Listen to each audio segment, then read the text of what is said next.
This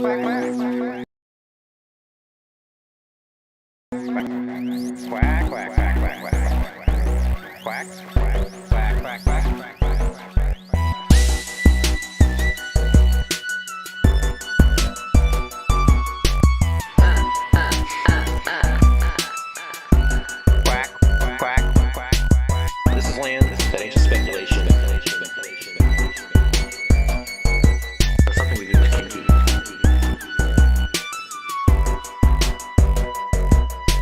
Quack, quack, quack, quack, quack. Quack, quack, quack, quack, quack. Quack, quack, quack, quack, quack. Honk, honk, honk, honk, honk. Here's your money. That would be weird. Hop, hop, hop, hop, hop, hop. Hop, hop, hop, hop, hop, hop, hop. Let's see. I eat bars of soap for breakfast. I love bars of soap.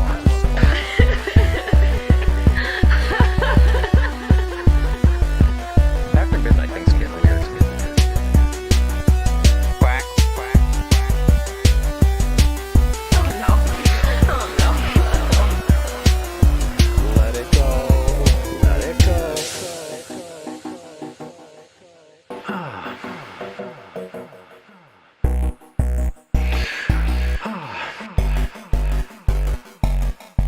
Cock.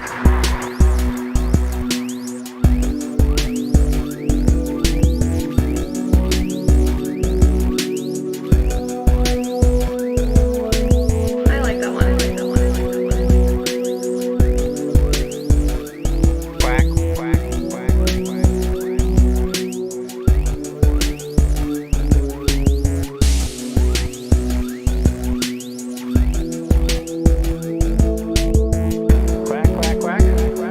Quack, quack, quack, quack, quack, quack, quack, quack, quack, quack, quack. Come on, ducks.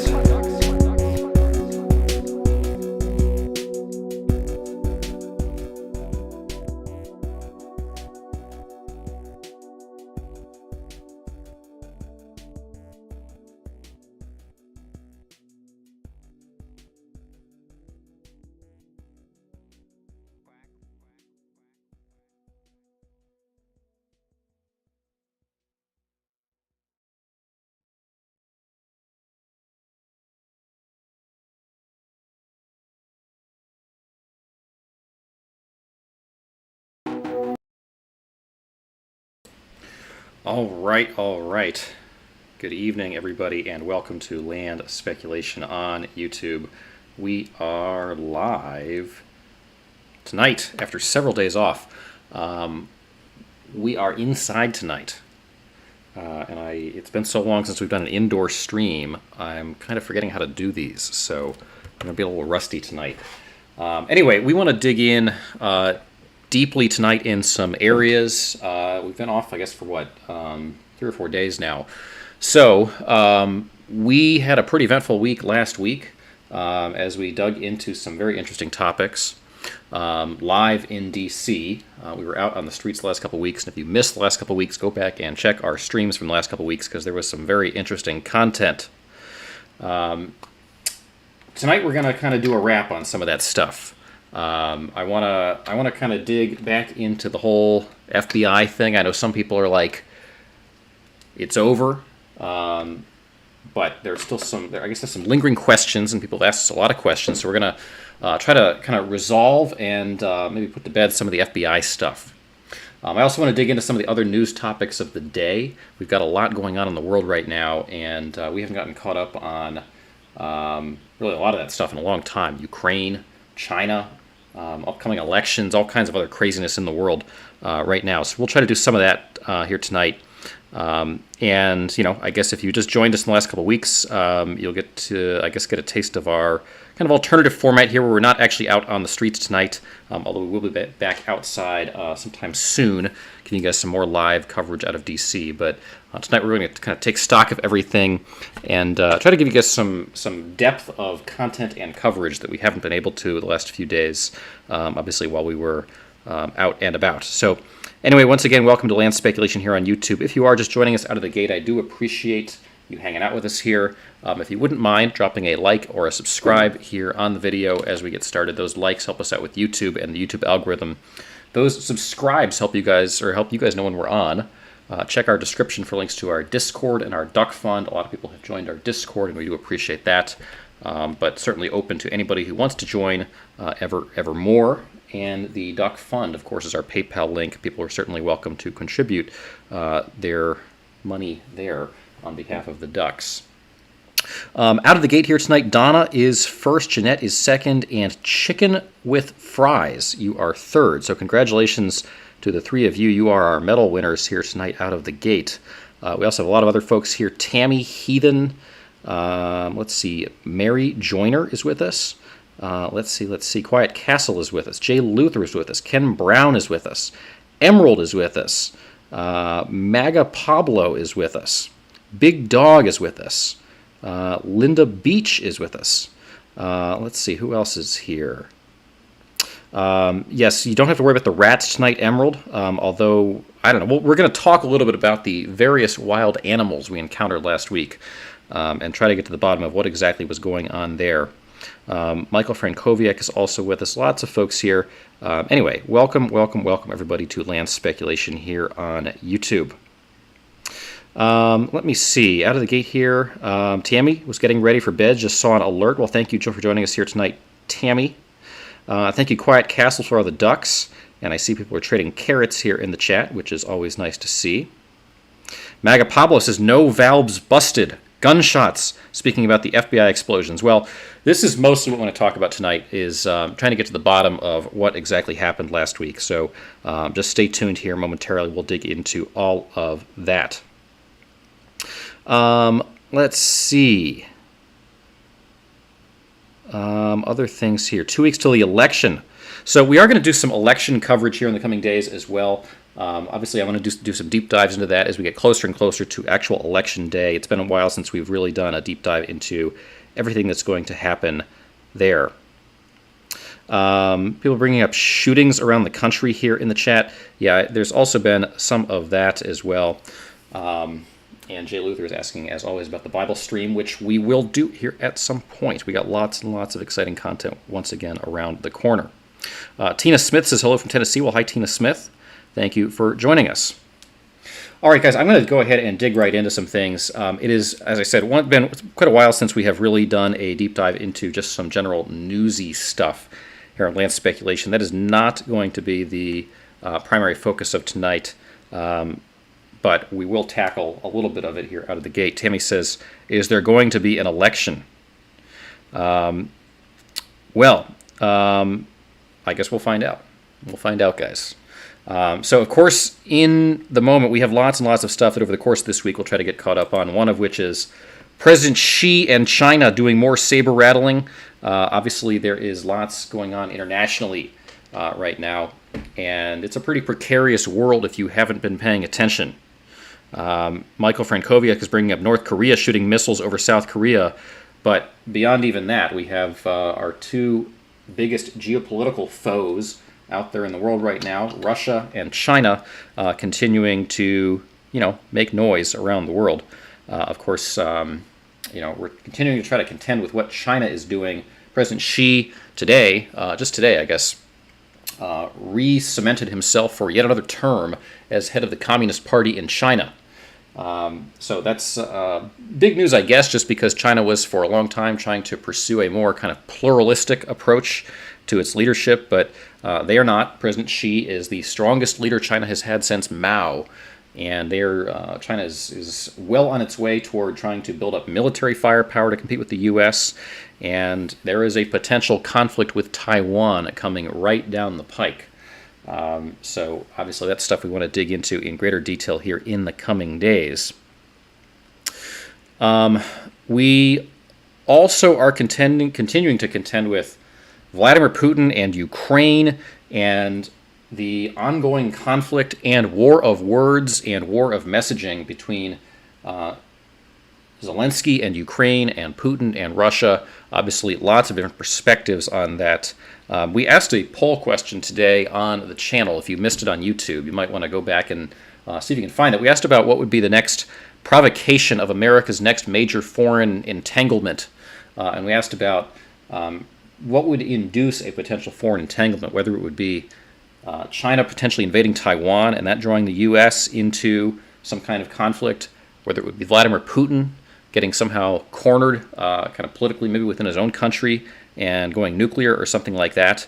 And we got some comments back from folks basically saying that, they don't view Putin as the aggressor in Ukraine. So at some point, maybe we'll have to do a deep dive back into Ukraine and, kind of do the full rundown of updates on both what's going on in Ukraine and also what's going on politically in Russia right now, because that's pretty interesting. So China and Russia, nothing to sneeze at here as big news around the world. Tammy's bringing up the dirty bomb that people are talking about. I guess the Russians have put out some messaging about a prospective dirty bomb, this idea that Ukraine is going to launch a dirty bomb, which has prompted the International Intelligence Committee to hypothesize that Vladimir Putin is saying that in order to justify perhaps his own escalation of the war in Ukraine.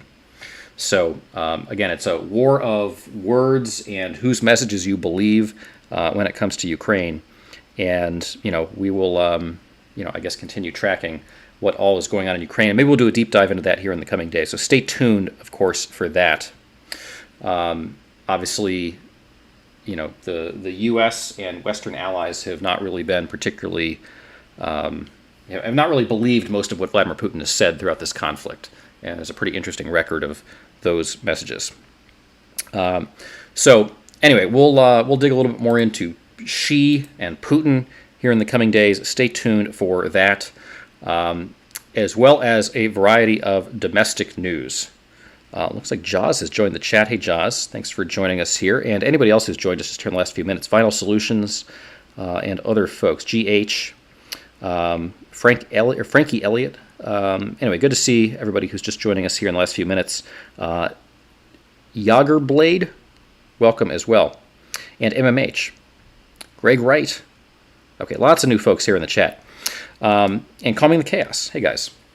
So, we're just digging into a little bit of a quick rundown of some of the things going on around the world that we have to get caught up on this week. And then we're going to get into some more follow-up here on everything going on at the FBI last week and other stuff around D.C. So, hopefully this will be interesting to everybody who is hanging out with us here tonight. And you guys are going to have to help us fill in what you would like to hear about and what you'd like us to talk about in our deep dives here in the coming days, because any and all of these subjects are things that we can dig deeply into, but I want to know where you guys would find it most interesting for us to spend time trying to delve in and explore and parse your comments and figure out what the hell is going on in the world, because there's a lot going on in the world generally.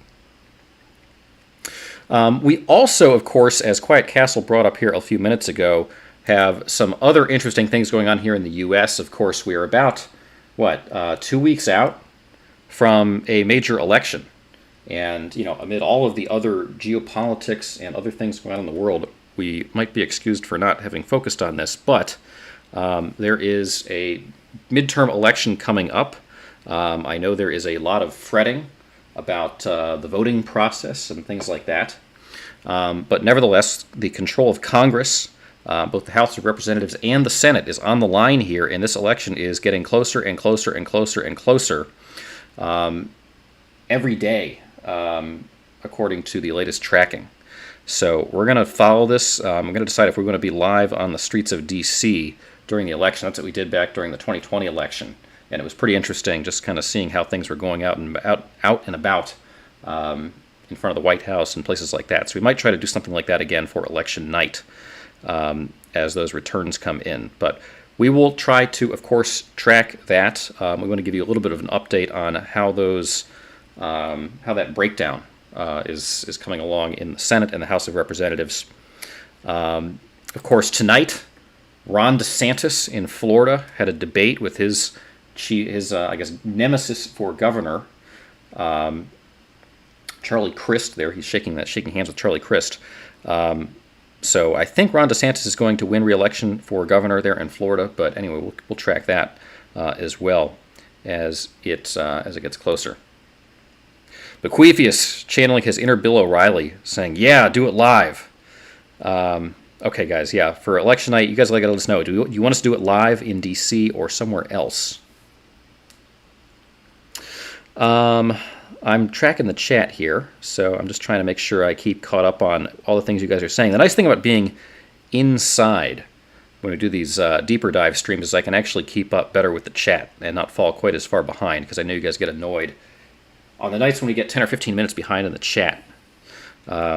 So anyway, there is, I guess, Charlie Crist and Ron DeSantis. Of course, with the upcoming election, this has created the ever so normal toxic political environment that we are, so accustomed to here in the United States. Somebody posted in the Discord today: 80% of Americans now think the opposing country the opposing party will destroy the country. So pervasive across Republicans and Democrats. Everybody seems to think the opposition is not only their opposition, but profoundly evil. And this is the state of American politics right now that we will, of course, continue to try to unpack here. Hopefully that will cool down a little bit maybe after the election, but maybe not, because there's a lot of other stuff here. I see people bringing up various other cases, the investigations and whatnot going on at the FBI and all this other stuff. Anyway, people seem to, not be very fond of their political adversaries. And then, of course, there are the folks that think that, the two parties just in cahoots with each other and the whole thing's a big cabal against the people. So that was another thing we asked about today. In fact, checking our poll results today, most Americans, or most people who have voted so far on our poll on land speculation here on YouTube, have said that they think the source of the next great U.S. conflict is not going to be President Xi or Vladimir Putin, but instead is going to be some kind of civil war between Americans or some kind of American revolt against their leaders. So we'll have to kind of keep that in mind as we careen toward this election. Do people think it's legit? Do people think the voting is on the up and up? Do people think the parties are in some kind of cabal with each other? All that kind of stuff is, again, going to be part of the conversation. And this all is coming, again, as the economy is kind of not in very good shape. We've got a tanking economy. Of course, the dysfunction of our political discourse, I was cracking up today at this exchange, which I saw in a Yahoo News article. Somebody's saying every picture of Traitor Trump looks like there's an Oscar award stuck up his tuchus. And somebody responding that every picture of Brandon, meaning Joe Biden, looks like my demented uncle in a nursing home. We have rather dysfunctional political discourse in this country right now. And that's part of what this channel was designed for, is to try to put some, a little bit more reasonability into that discourse. So we'll do what we can here, getting closer and closer to this election. But anyway, upcoming, guys, we got about 2 weeks until that, so just trying to give you guys a little bit of a taste of what's to come here. A lot of stuff actually coming up the next several days, so we're glad you're here with us on this channel. And hopefully, you guys will enjoy being a part of our streams, both when we're tackling the interesting stuff going on outside, as well as when we're tackling some of these major issues going on around the world. Jaws, thanks for stopping by. I will get back to you on your query about the video. I did see it there. So anyway, thanks for stopping by. So yeah, I see some election comments here, some comments about Joe Biden. All right. Well, there's going to be a time for all that. We're going to get into here in the coming days. Of course, Trump himself continues to be in the news as well. There he is in all of his glory there. The hair is natural, by the way. We have learned the hair is natural. The spray tan is not. The spray tan has always made the skin look a little orangier. But anyway, there is Donald Trump. He of course is back in the news. He's got this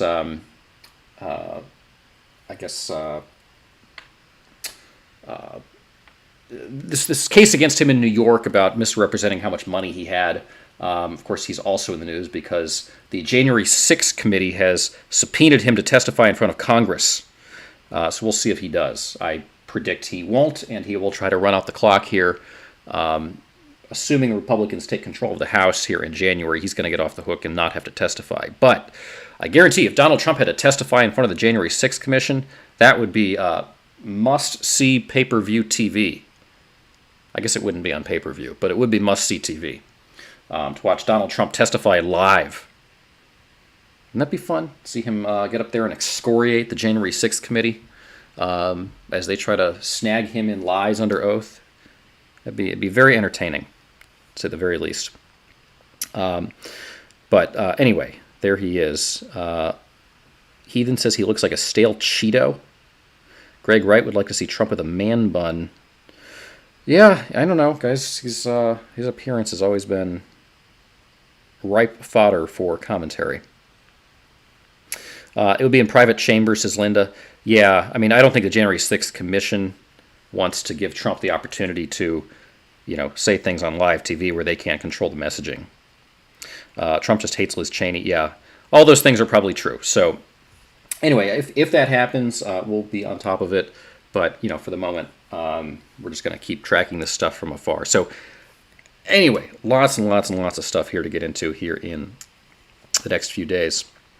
It's 28 degrees in Moscow. That's pretty cold, Ken. It's not that cold here. It's in the 70s here today. ZBBB says, because democracy has become the hill to die on, I'm afraid our religion of ideology may lead us to the end of the world. If it happens, so be it. Sad, but many people in this world have lost way. Fair enough. And of course, at the same time, amid all of this really heavy news, and we didn't even tackle the economy here, but amid all this heavy news going on in the world, there is the World Series coming up. And last night, I guess both the Phillies clinched their trips to the World Series. So, Philadelphia Phillies, surprise entrant there in the World Series. We'll see if they can compete. Obviously, they're going to be underdogs in this series against the heavily favored and always cheating Houston Astros.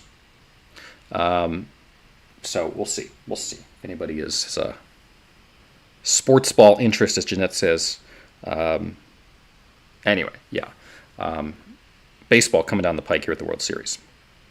So all of that, by the way, is just a little bit of backdrop for what I really want to get into tonight, which comes back to the main topic at hand, which is to kind of delve a little bit deeper into and maybe put a little bit of a wrap on everything, all the craziness that we encountered live in Washington last week. Now, we've done a lot of streams in Washington since we started doing our live streams, 2.5 years ago.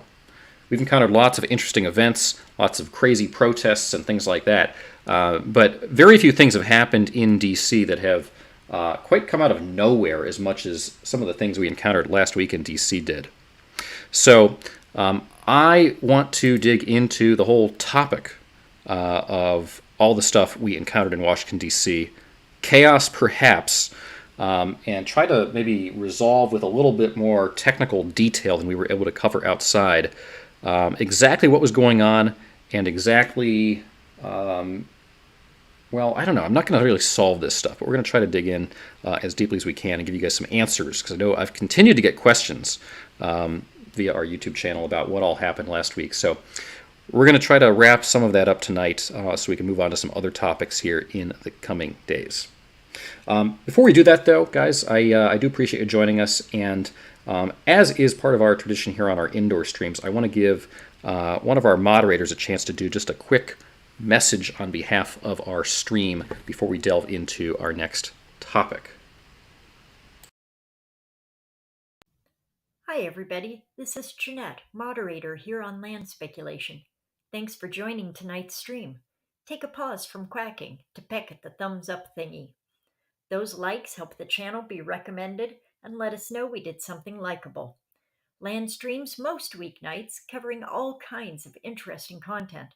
Subscribing is a great way to make sure you don't miss a moment of the action. I've gabbed enough. Let's get back to land.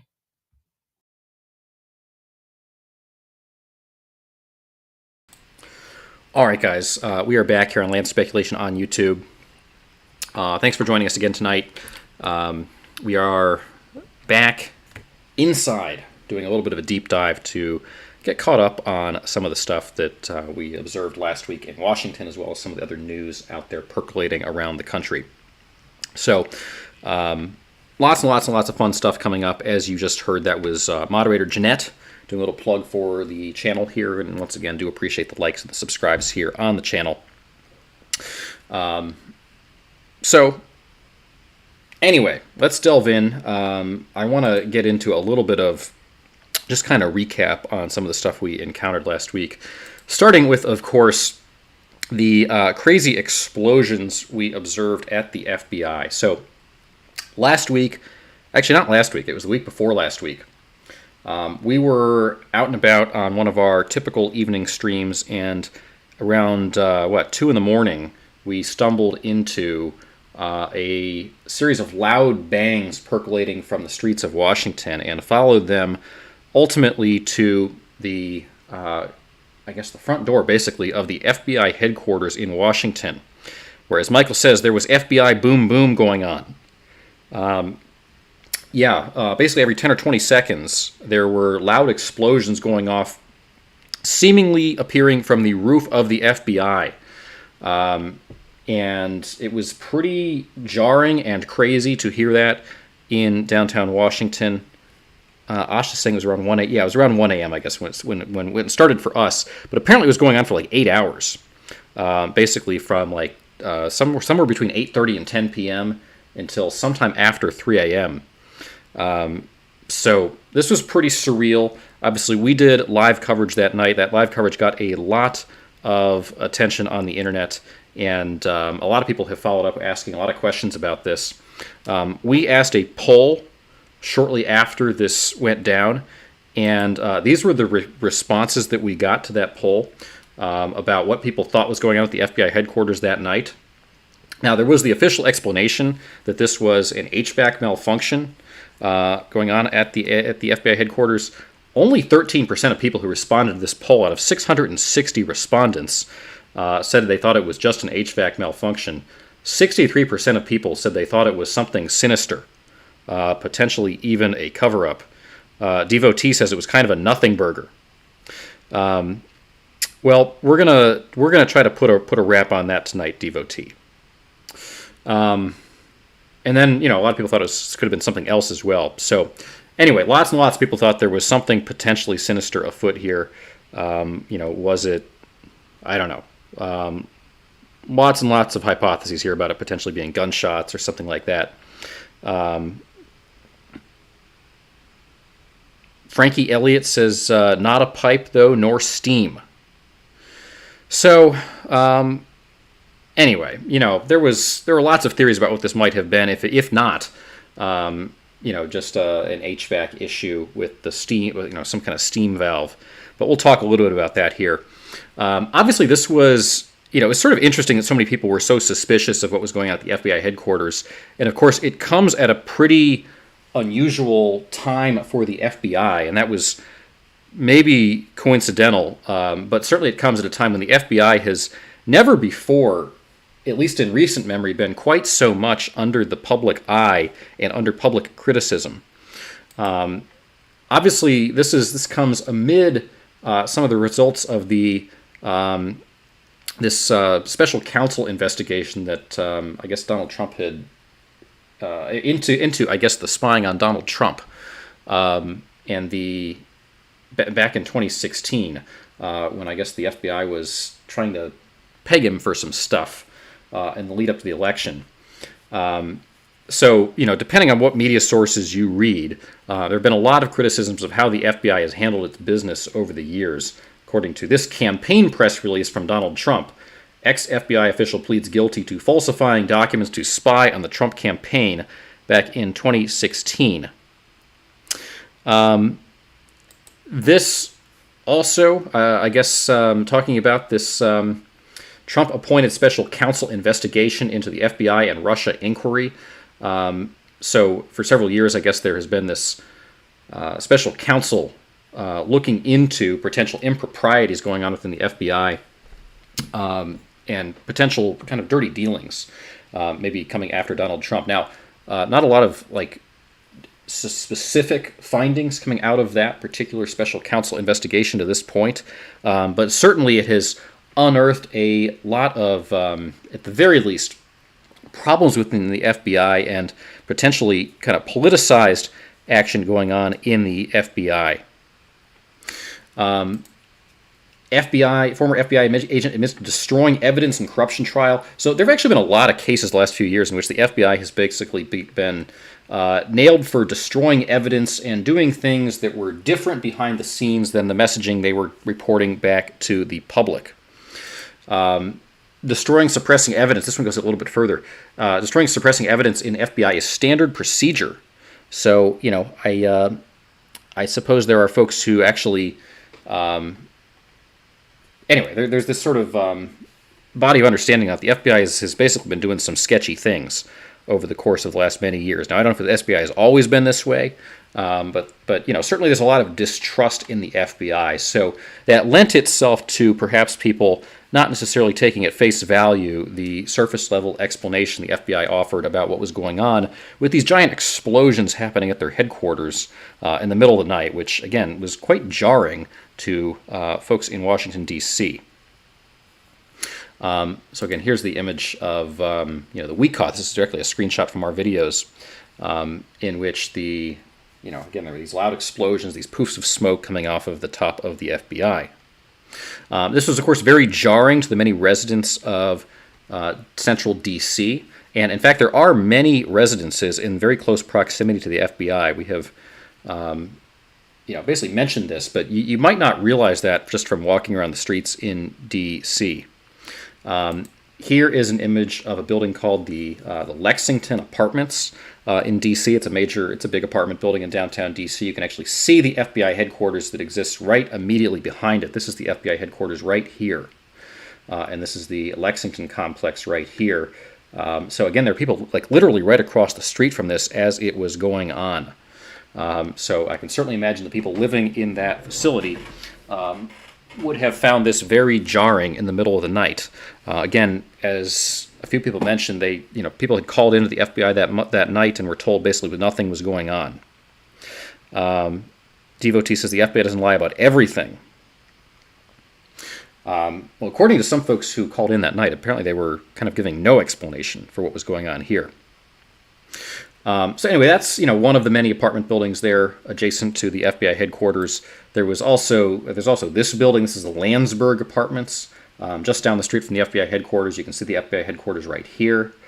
This is the Landsberg. It's a giant apartment complex for mostly short-term stays, people working there on government contracts and the like. So that's a pretty ritzy apartment complex too. Here's a view into their courtyard. Which is, it's pretty upscale. Some nice places. If you want to go, spend 3 months working in Washington, you might end up staying at a place like this. And you're going to end up paying a lot of money. $5,000 a month, Mr. White is asking. Yeah, probably something, it depends what size of apartment you have. For a one bedroom, you might be in the neighborhood of like $3,000 a month. For a larger apartment, could be more than that. So, yeah, there's some pretty ritzy housing very close to the FBI. Certainly people expect to have, you certainly expect to have, a peaceful night's sleep. And actually, D.C. at night, as you guys have observed on our streams, tends to be pretty darn quiet. Big Dog is asking how these kinds of apartments would fare relative to the Watergate, which we also showed you guys last week. These are probably a little cheaper than the Watergate. The Watergate is severely overpriced when it comes to housing. In part because of the famous history of the building, and in part because it's right next to the Potomac River and has a lot of great views. But frankly, in terms of quality, these are going to be nicer apartments in downtown D.C. There's also this set of apartments. Some of you guys may recognize this building every time we stop by the U.S. Navy Memorial in D.C. There's I guess kind of symmetrical buildings that look kind of like this surrounding that memorial. And they look kind of like this, and these are actually apartment buildings as well. So these are also pretty ritzy. These have a nice Pennsylvania Avenue address, which is pretty fancy in Washington, and they're pretty nice. In fact, this is an image of the rooftop pool on top of that particular apartment building, and you can see they have a beautiful view there all the way down toward the U.S. Capitol. And if you turned around and basically pointed the camera the other direction, they would look right onto the rooftop of the FBI headquarters. So we were struggling to find a rooftop where we could get a good view of what was going on at the FBI. This building, you probably might have had a decent view of what was going on the rooftop of the FBI. All this to say, these were places that basically had a front row seat to this, and probably was tough to sleep for the folks who lived in those buildings. How does it compare to Toronto, Ash? I'm not sure. Toronto's also very, very expensive to live in. Those are certainly in the same ballpark, DC and Toronto. So anyway, there's some expensive housing in the vicinity of the FBI headquarters, and as those explosions were rocking the night in DC, I was fairly critical of the FBI for not issuing any kind of, don't worry type explanation to folks. When there are so many residents, there are also businesses nearby. I mean, that's irresponsible, the FBI, regardless of what the cause was, not to issue some kind of all-clear bulletin to notify people that, something really crazy and sinister isn't happening. Because you hear loud booms in a city like New York or Washington, you get pretty nervous, I will say. People were swimming and I don't think the pool was probably open at 1 in the morning, but I don't know. Maybe it was. Pretty expensive, but not quite like New York City, says Michelle. That's probably true, Michelle. Yeah, it's probably true. But it's also not necessarily. DC's not cheap, by any means. Lucky's asking, do you know what it was? Well, we're going to get into that here in a few minutes, Lucky. But it's an interesting time to kind of talk a little bit about the nature of the FBI, because FBI taps into a few different networks of Washington, D.C., and it's worth kind of delving a little bit into the history of this whole facility, because the FBI is such a weird thing to begin with. I mean, it's a giant investigative agency that has unbelievable surveillance powers over domestic affairs. And, frankly, if people knew everything that goes on in the FBI, it's a little freaky. So, just a little bit of background on the FBI before we kind of put a wrap on this whole topic. I mean, this is the FBI headquarters from the ground. This is basically, if we had been out during the daylight, this is basically from where we would have been observing some of those ongoings that particular night. So it was basically this corner of the building where all of those explosions were happening. This is basically in the foreground a view of Pennsylvania Avenue, which basically runs across the bottom of the screen. Pennsylvania Avenue basically connects between the Capitol and the White House, and the FBI headquarters has this giant frontage along Pennsylvania Avenue, as well as along each of the 3 adjacent streets. And as you can see, there's really nothing going on at the ground floor of the FBI headquarters, except that there are giant planter boxes. I guess there are a series of FBI police cars, and then basically just a bunch of concrete walls. It's really not a very hospitable place as you walk along the edges of the FBI headquarters. It's pretty darn inhospitable. And it's kind of a weird building to have right in the middle of Washington, because there's not a lot of other facilities like that where there's basically just nothing adjacent to them. There's no stores, no restaurants, nothing like that.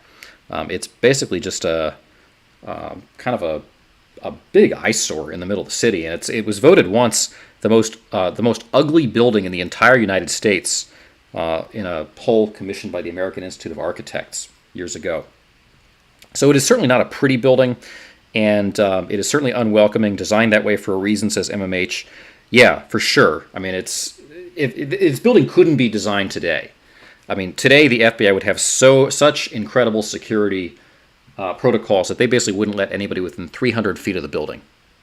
But because this was designed when it was, basically they settle for massive security apparatuses around the ground floor, and basically all of the usable floors are elevated above grade, basically to prevent people from being able to access them.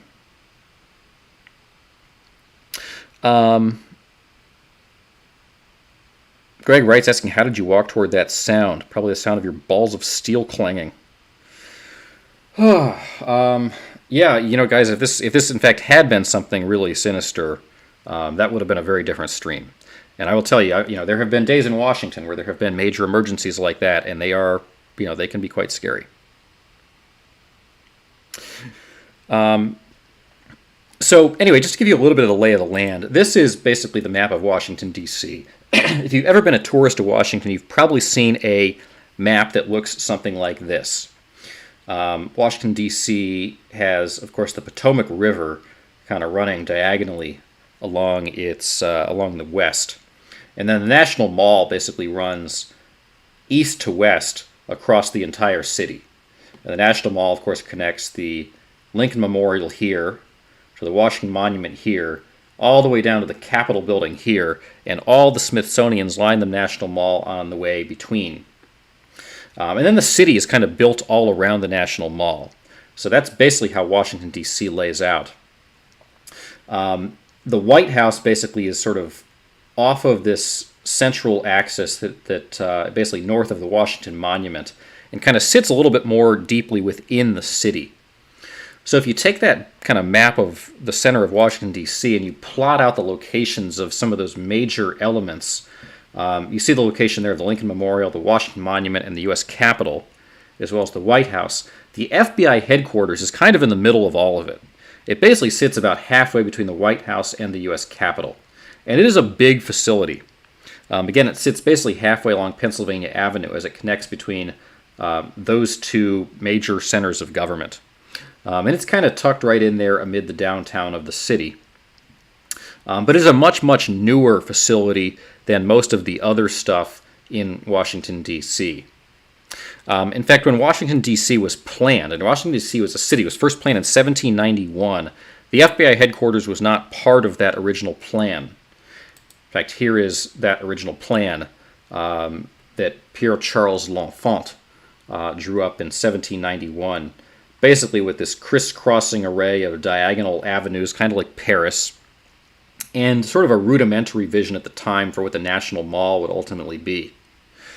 Now that original vision of Washington, D.C., although it looks kind of like the city that exists now, is actually substantially different than the city now. One of the most notable ways in which it was substantially different than the city today is that many of the major landmarks in the city actually wouldn't have existed at the time because they would have been underwater. Basically, here are the locations of where the White House, the U.S. Capitol, and the Washington Monument would have existed on that plan of Washington had they been built at the time. The Lincoln Memorial would have basically existed in the middle of the Potomac River. The Lincoln Memorial only became possible many years later because they basically filled in a big chunk of the Potomac River and created artificial land. So when we go to the Lincoln Memorial, the Vietnam Memorial, the Lincoln Reflecting Pool, the World War II Memorial, all that stuff is basically in what would have been the Potomac River back in 1791. So from the very beginning, the Washington, D.C. basically would have been, basically was a city that entailed a lot of kind of human planning and a lot of human construction. Cyril says built by masons, I believe.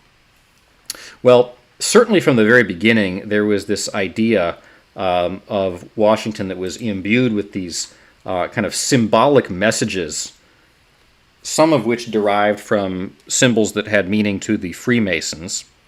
This was the pentagram, which was a very popular symbol back in 1791.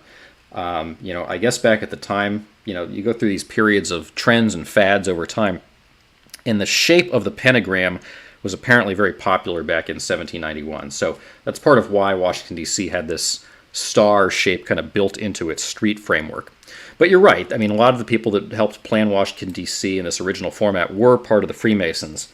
Now, a lot of learned people back at the time were part of the Freemasons. I don't particularly see anything sinister about that. But a lot of people do read things into that, that maybe there are hidden messages or underground things or who knows what.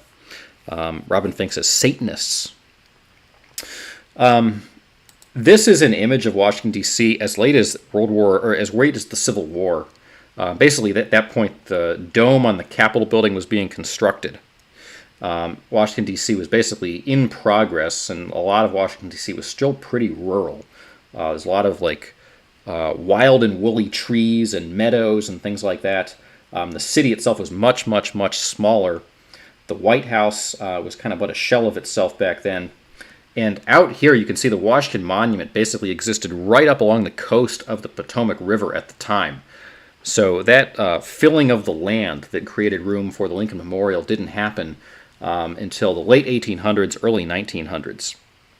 Shitload of ducks back then. It might have been Greg Wright. Probably a lot of gnats, though.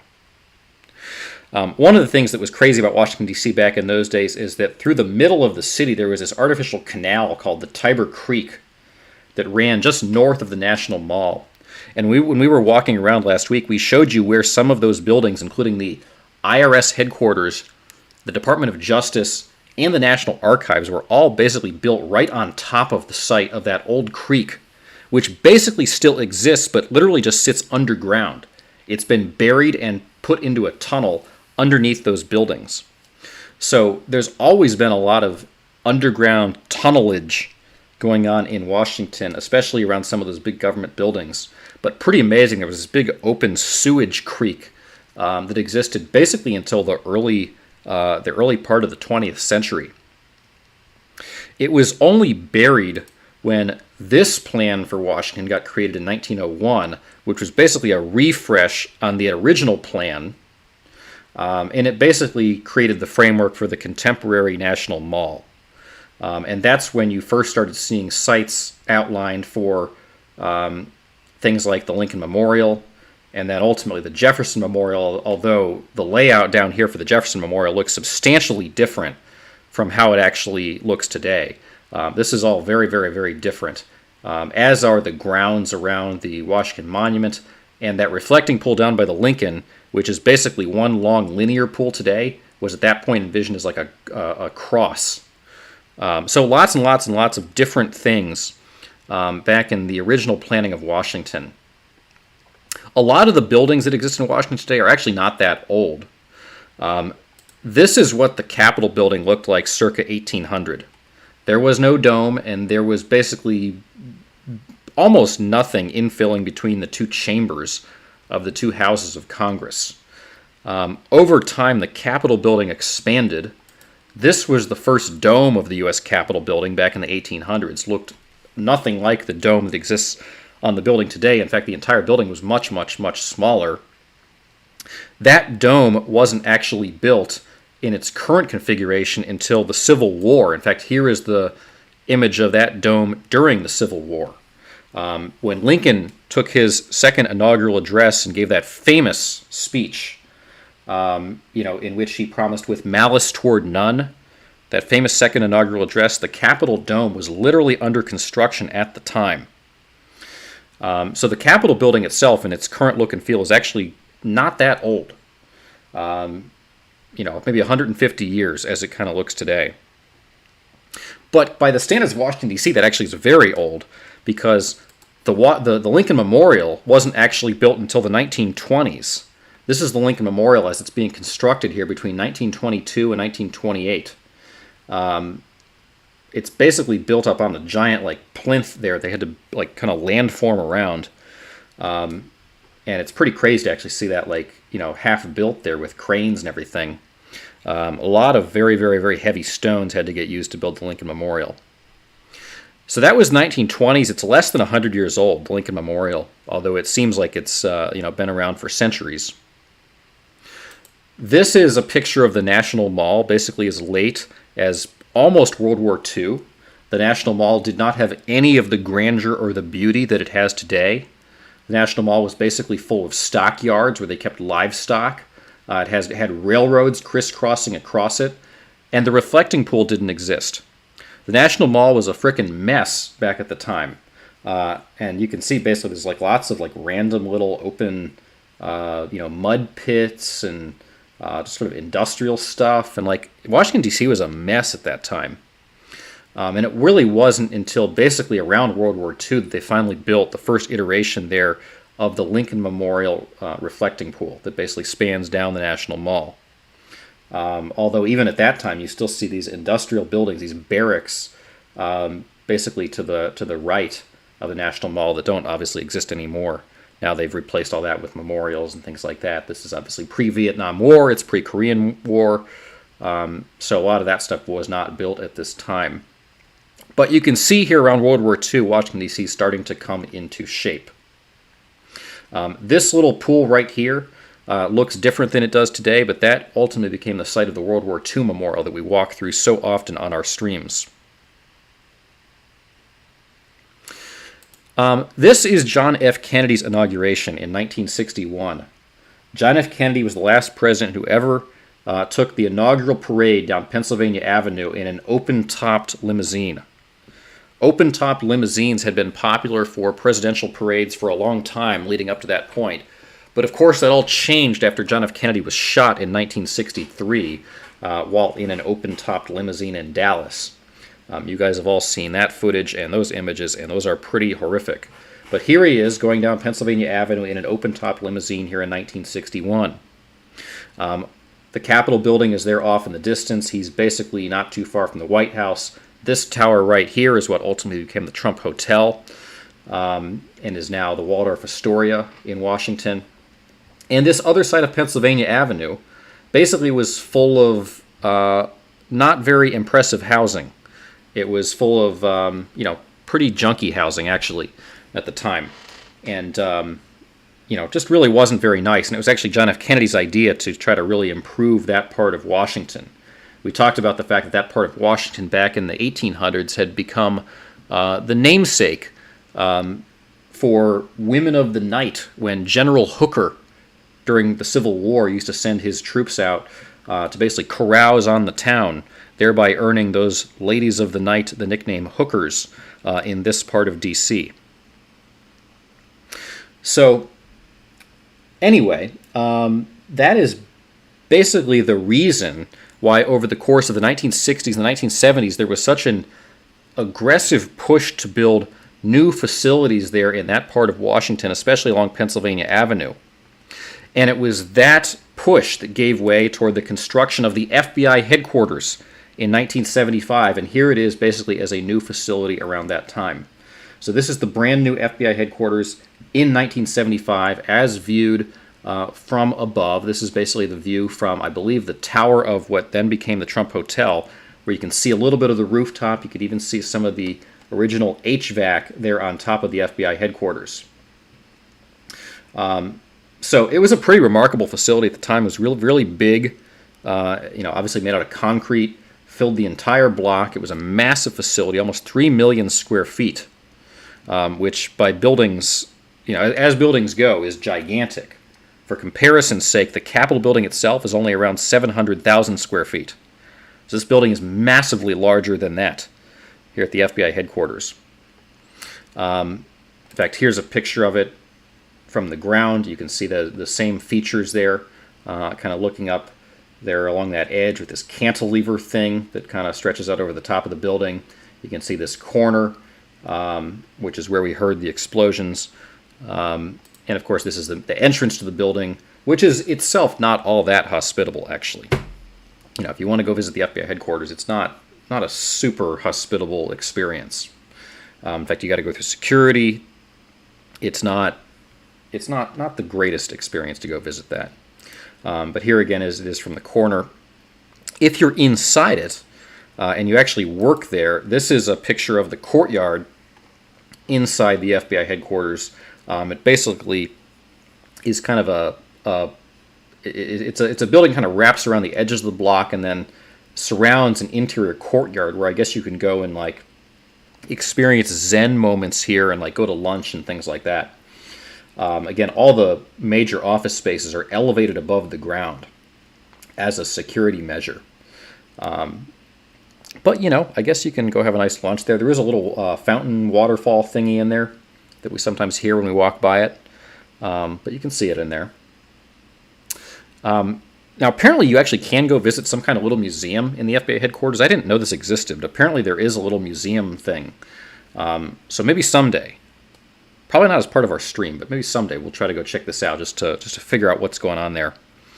So if you walk into the FBI headquarters, this is, I guess you can go look at this thing where they're telling you about fake emails and social engineering, and I guess those are things they might know something about.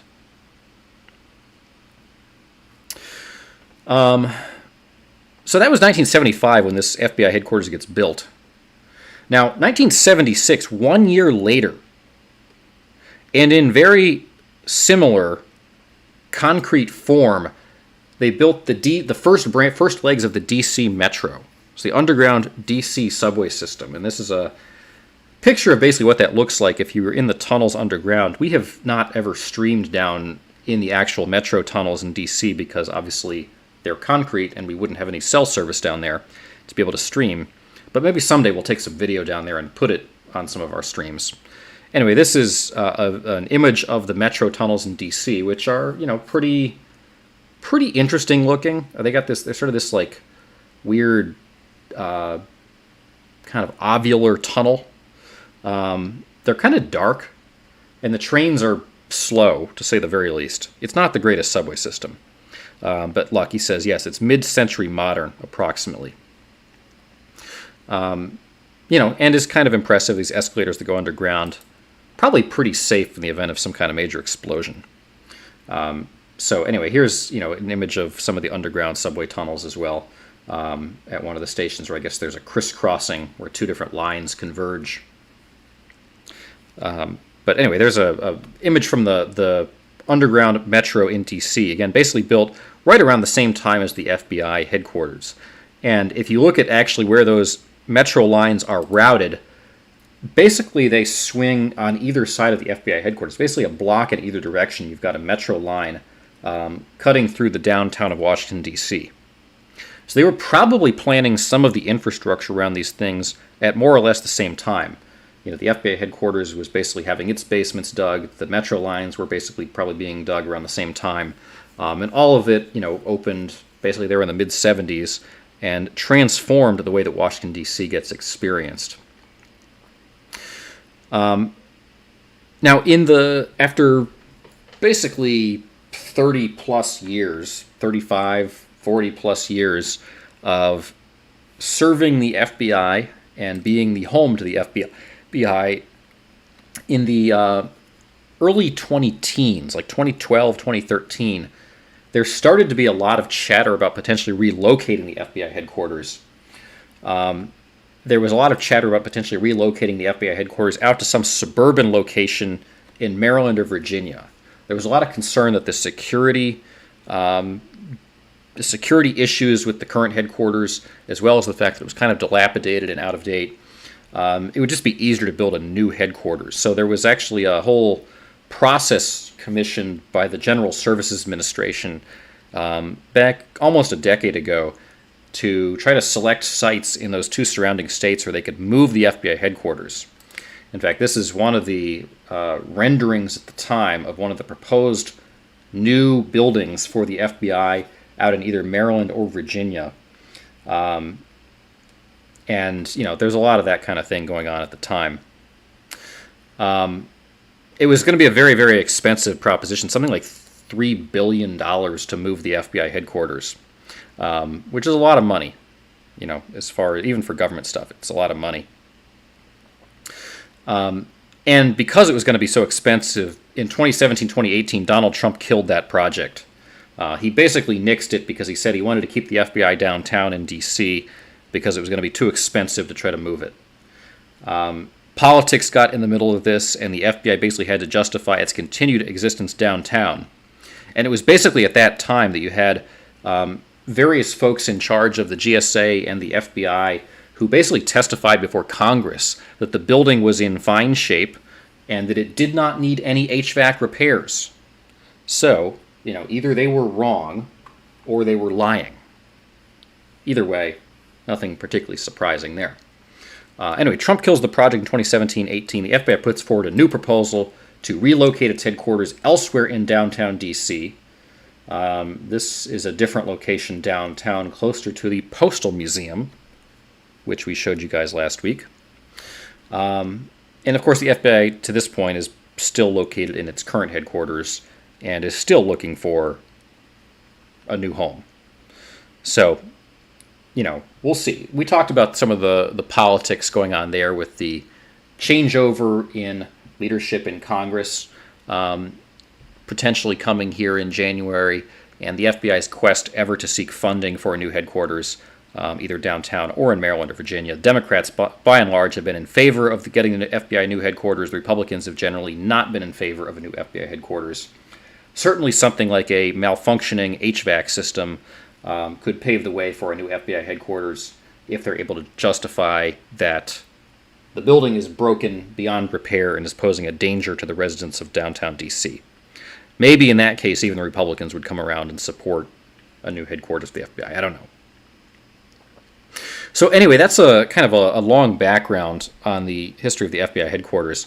I want to get into just a little bit of what actually was going on in terms of the the malfunction with the HVAC system, as God's seed says, and kind of what the official explanation was here in just a moment.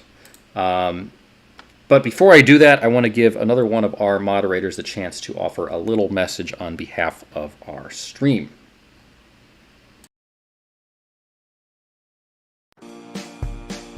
Hey everybody, this is Quiet Castle, moderator here at Land Speculation. Thanks for joining tonight's stream. We hope you're having a quacktastic time. If you are, please do us a favor and hit the thumbs up button. Those likes help the channel with YouTube's algorithm and lets us know when you're enjoying the content. Also, please make sure you're subscribed and enable the bell so you'll know when we're live. Land streams most nights during the week, covering all kinds of interesting content, and subscribing is a great way to make sure you don't miss a moment of the action. Alright, enough from me. Back to the show.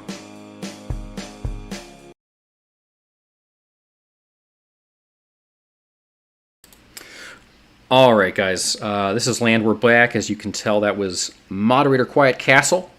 You've had a chance over the course of the last week or two to meet all of our moderators.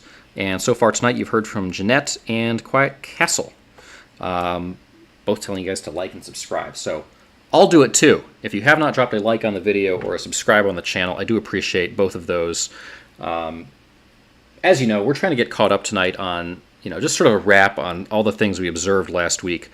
We mentioned out of the gate, there are lots of other news topics and other interesting things we want to delve into over the course of this week. And you guys have to help us understand what you would most like us to cover in the coming days. So there's a particular topic you want us to really, really, really delve deeply into. Let me know. Let me know either here in the chat or on the Discord, or you can reach out to me via email at landspeculation@gmail.com. We can talk about a lot of things. We can delve into Ukraine. We can delve into China. We can delve into the upcoming midterm elections. We can talk about various forms of corruption. We can talk about various cover-ups and conspiracies and all that kind of stuff.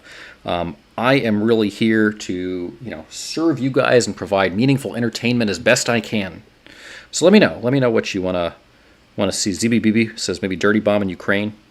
Yeah, we can delve into that whole topic because I think that probably has a lot of interest behind it too. So we might try to do that a little bit tomorrow, ZB. But yeah, let us know what else you guys want us to talk about. So anyway, yeah, guys, drop a like, drop a subscribe. Check our description for links to our Discord and contribute to our Duck Fund. Quiet Castle told you to do all that stuff. I'll tell you to do it too. I appreciate it. No obligation on any of it, but I do appreciate it. Okay, I want to do just a little bit more wrap on the whole FBI situation because there's a little bit more to all this.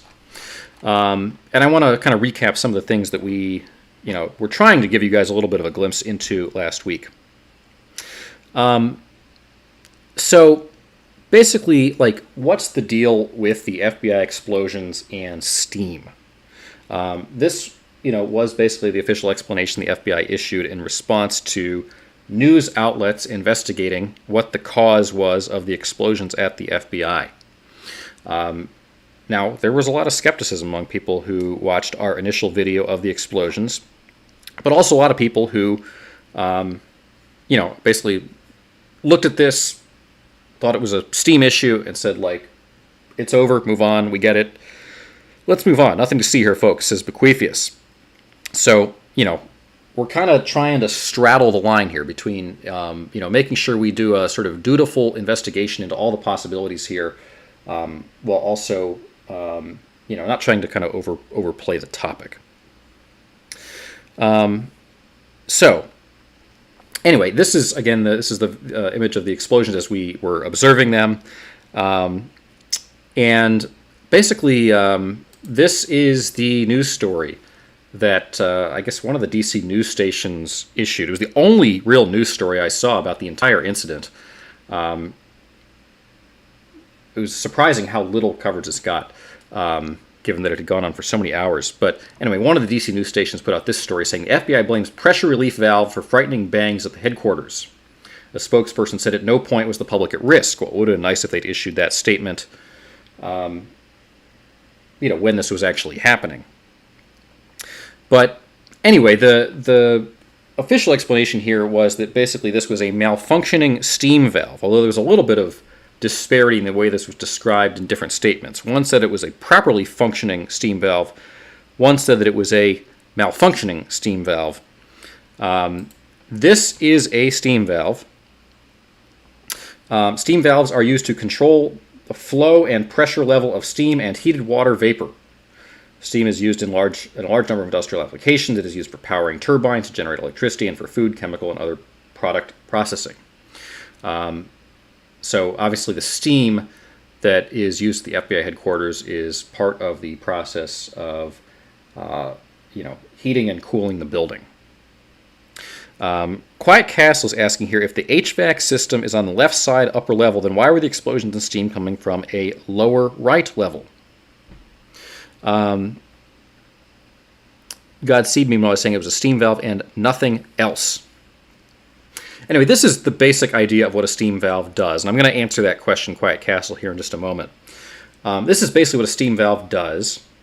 Obviously, if it was malfunctioning, it wasn't being a very good valve. Maybe it was building up with pressure and then kind of popping every 20 seconds or so in a very loud way. This is basically a boiler. Now, don't ask me how all the intricacies of how boilers work, but this is basically what creates the steam. The thing gets fed through the steam valve and basically released into the atmosphere. So, anyway, Bequeathius' Land is teaching us about steam valves. I'm not teaching you guys very much about steam valves, because I don't really know that much about steam valves. But what I do know is that in the case of the FBI, they don't have their own boilers as part of their own facility. That would be very expensive to build a whole bunch of boilers just for the FBI building. We know that the FBI basically gets its steam through a series of tunnels. And those tunnels basically connect back to a central point of origin. And this is basically somebody's effort at mapping the various steam tunnels that exist across downtown Washington that basically feed not only the FBI headquarters, but also a whole variety of some of the other federal buildings in the core of Washington, including the IRS headquarters, the Department of Justice, the National Archives, and other major buildings. This, I guess, is what we can surmise are some additional connections as part of that network, because we basically know the origin point of these tunnels, which I'll talk about here in just a moment. Those tunnels are not just small underground utility tunnels. They are actually basically pretty big walkable tunnels. So where those tunnels exist, basically we're pretty sure you can actually walk underground and connect between all these things, which is pretty interesting. So anyway, this is basically how the FBI connects back to some of these other facilities. Those tunnels, which we tracked, and we tracked them basically by walking across the city and observing some of the steam valves as they, or basically some of the steam vents as they vent those tunnels across the city, basically connect the FBI back across town, across the National Mall, to what is known as the Central Plant. Basically a central boiler plant that the General Services Administration, basically the landlord for all of the federal buildings in D.C., operates in southern D.C.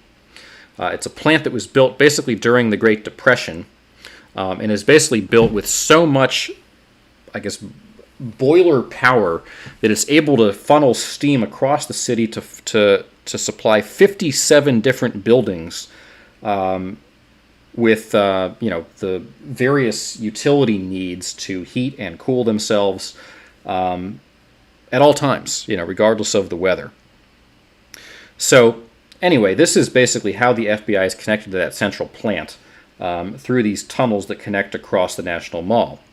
And we, on one of our streams last night, went and showed you this central plant.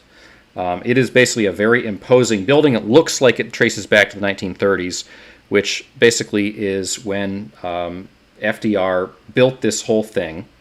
It's a pretty massive set of infrastructure.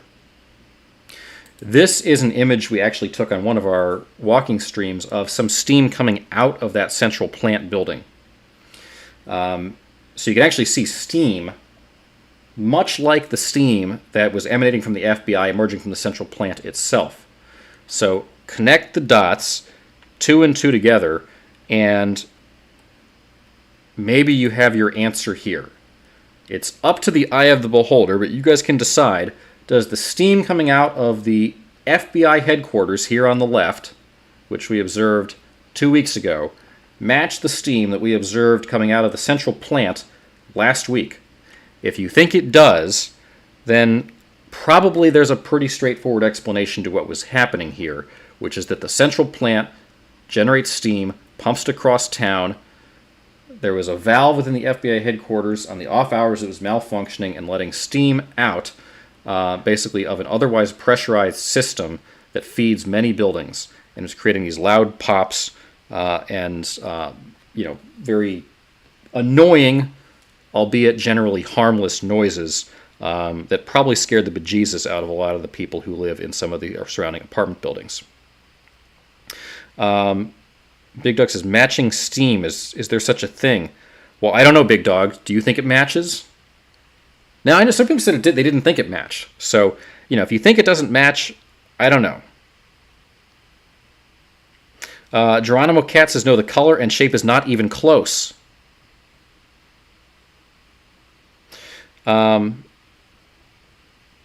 So, anyway, you guys can make your own judgments about that.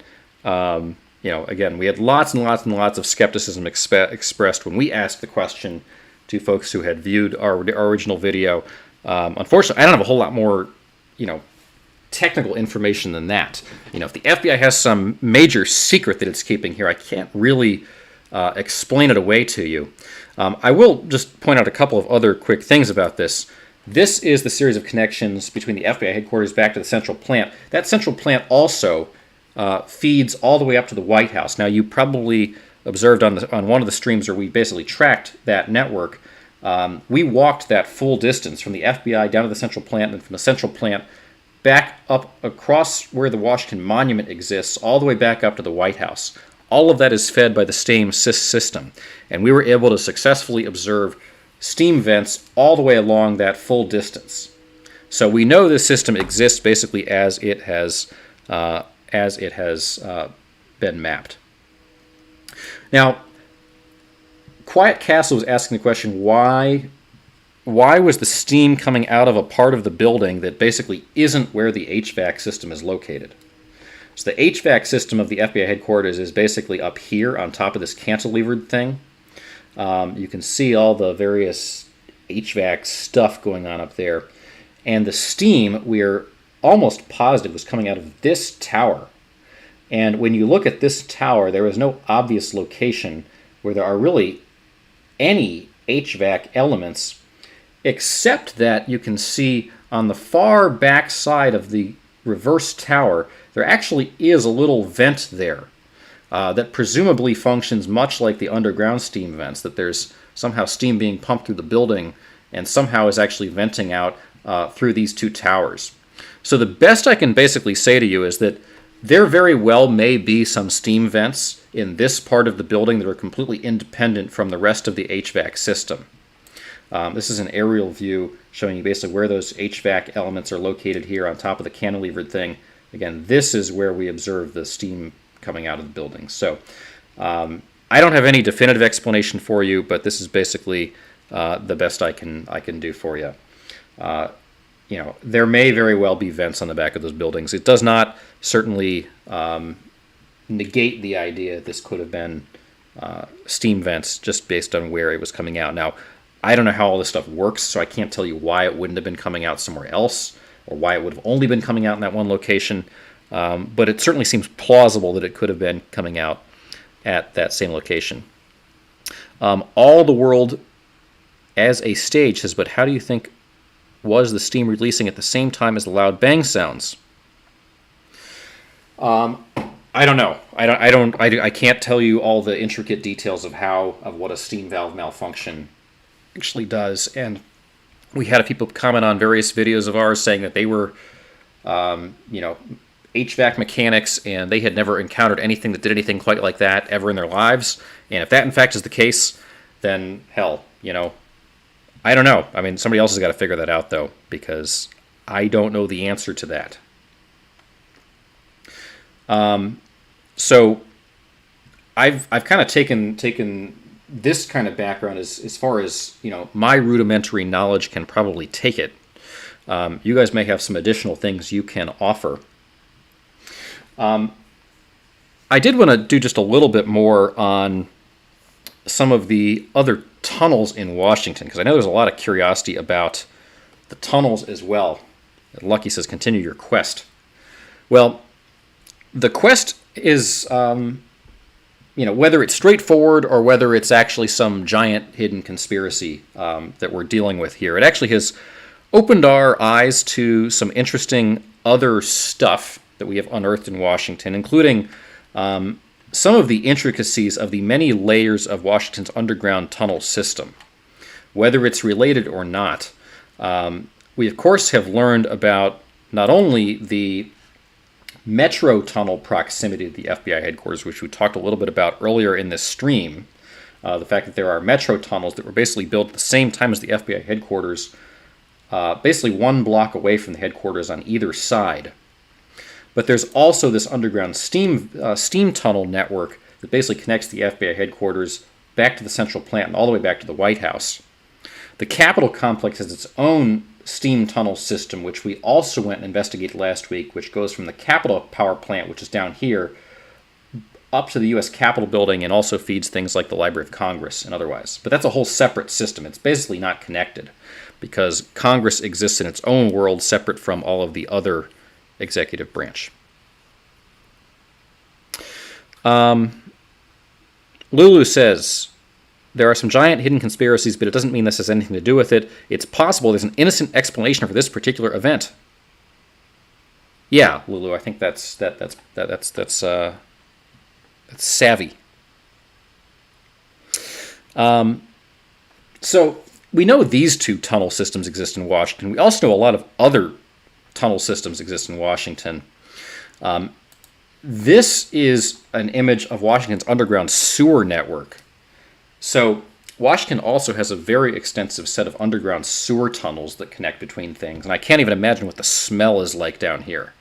I had the privilege many years ago of touring Paris's underground sewer system, and it was weird.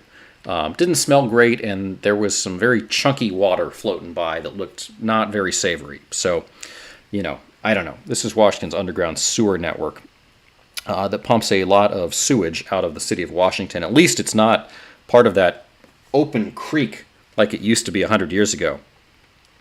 And yes, Calming Chaos, I'm sure there are lots of rats down in the sewer system here.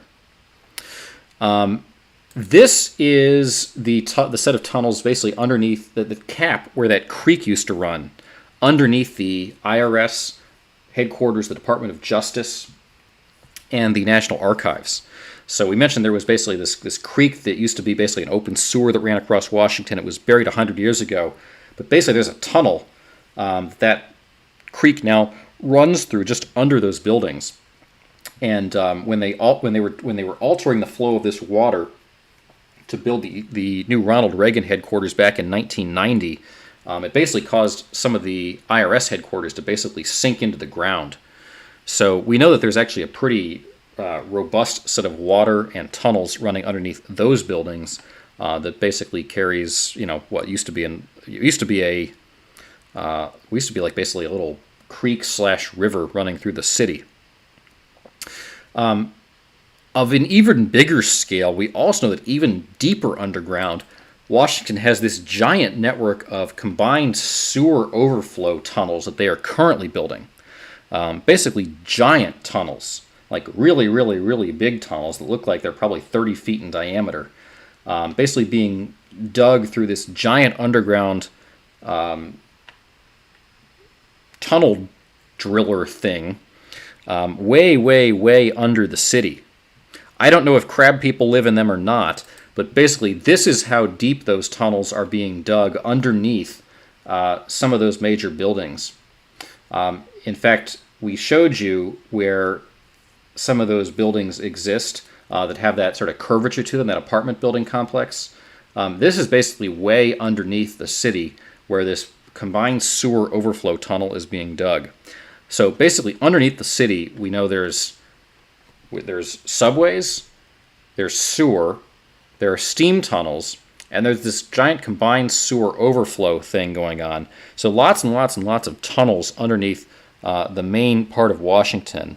Michelle, I don't think this is Elon's Boring Company that's doing this, but it certainly is big stuff. And it's very similar to what they're doing underneath some of the cities in which they are operating. We also know, of course, because we talked about it last week, there are the tunnels underneath the Capitol complex that connect between some of those buildings. So these are generally walkable tunnels. In fact, a lot of people use them between the various congressional office buildings, the Capitol building, the Library of Congress, and the Supreme Court. Those are fairly well known about. A lot of people can access those as long as they have badges to get into the Capitol complex. They accompany this series of more private underground subway systems that connect between things on Capitol Hill. This is the Senate subway system. Basically, the Senate has its own subway system that connects between their office buildings and the Capitol building. So that's a pretty fun thing that they get to use. And then there's this, which is a lot dinkier, but this is the House of Representatives underground subway system. It's like an open-top little tram. So, senators always get the cooler stuff in Washington. But more underground tunnels. We showed you on our various walks last week this set of little ice towers, which basically they used to pump ice into these towers and then have a giant propeller blade that would blow cool air underground down a tunnel into the Capitol building back during the 1800s. So we showed you where these exist. A lot of people don't know what these are when you walk by them. They don't really seem like anything particularly interesting. But if you climbed up into them and I guess went down into the pit, you could maybe walk your way all the way into the Capitol building. So those are interesting too. We know that under the White House there is a series of substantial underground basements. In fact, the White House has at least 5 levels of basement underneath it. And here's a picture of some of those basements being constructed, I believe, in the vicinity of World War II. And it was at that time they really built up the infrastructure underneath the White House just in case there was some kind of major nuclear blast on Washington or something. And we have some publicly available maps of some of the underground basements beneath the White House. Here's a picture of one of them, basically I guess the first level down underneath the ground. We don't have detailed maps of all the levels underneath the White House. But this basically indicates that maybe there's a flower shop, a chocolate shop, and a carpenter's shop underneath the White House, as well as various libraries, pantries, kitchens, spaces for the Secret Service, and things like that. It also includes underneath the White House things like the presidential bowling alley, which I guess Harry Truman had added underneath the White House, and it would have made sense because he was president during the end of World War II. But I guess he liked bowling, so if you're at the White House, you can go bowling. I guess the president can do that if they want. I can't imagine Joe Biden does that a lot, but maybe he does. I can't really see Donald Trump as being a huge bowler either. Maybe. Bill Clinton, I bet he was a bit of a bowler. I don't know. Who do you think was the biggest bowler of recent presidents? This is another picture of the underground bunkers underneath the White House. We know that there's something, underneath the White House that basically operates as a full bunker that could basically protect the president in the event of any major attack on the city. And we know that adjacent to the White House, on the adjacent Treasury Department building, there are some actually visible entrances to tunnels that basically were included connections between various buildings across D.C. and also the underground bunkers that the president would have used during World War II. And these were outfitted to be basically wheelchair accessible when FDR was president during World War II, just in case anything happened, because FDR, of course, was in a wheelchair. We know further that there is this very interesting tunnel connecting between the east and west wings of the National Gallery of Art. In fact, we showed you a little bit of what this tunnel connects to from above ground last week when we were looking at those glass pyramids between the two art museums. But this is a very spectacular and interesting space underground in D.C. We know that there are tunnels underneath the Ronald Reagan building, which is a massive building that kind of doubles as like a convention center for D.C., kind of in between where the FBI headquarters is located and where the White House is located. And there's a lot of suspicion there may be some pretty substantial bunkers underneath this building. This took a long time to build, and probably longer than it should have taken to build. And, this was opened basically right after the bunkers underneath the Greenbrier in West Virginia were discovered and uncovered. And so there are a lot of suspicions that maybe there is a congressional bunker or something like that underneath this building in Washington. And then within about a decade of that building opening, this set of construction opened underneath the Capitol building. This is the Capitol Visitor Center, which basically was a massive underground development underneath the west front, or underneath the east front of the U.S. Capitol, which basically is where you now access the Capitol if you want to go visit, but also probably includes, some substantial bunker spaces underground as well. So, this is a picture of its construction. So, long story short on all of this stuff, there are a lot of underground things in D.C., a lot of tunnel systems for various uses, and a lot of underground facilities and bunkers, which, may be completely innocuous and maybe rather, sinister in terms of their purposes. Whether or not any of these underground facilities in D.C. have, deeper purposes they aren't telling us about, I have no idea. Whether or not these things actually serve as deep underground military bases, I don't know. Is there like a full city underground in D.C.? I couldn't tell you that. But there's some pretty darn cool renderings out there on the internet if people want to see what people are hypothesizing might be underneath Washington, D.C. And it certainly wouldn't be beyond the scope of the federal government to build some really crazy shit deep underground. This is the underground Cheyenne Mountain Air Force facility underneath the mountains out in the west. And you can see that massive blast door that these troops are controlling there. This is a massive underground facility that goes down like dozens of layers underground. This reminds me of like the stuff that the Egyptians built underneath the pyramids. This whole Cheyenne Mountain complex. There's some pretty crazy stuff that the government has built when they want to build stuff underground. And, the private sector builds it, not the guy. Yeah, that's probably true. Private sector builds it, but probably only under extraordinarily strict clearances. So, yeah. Anyway, there's some pretty crazy stuff that exists underground. I don't know. Does any of that apply to Washington, D.C.? I don't know.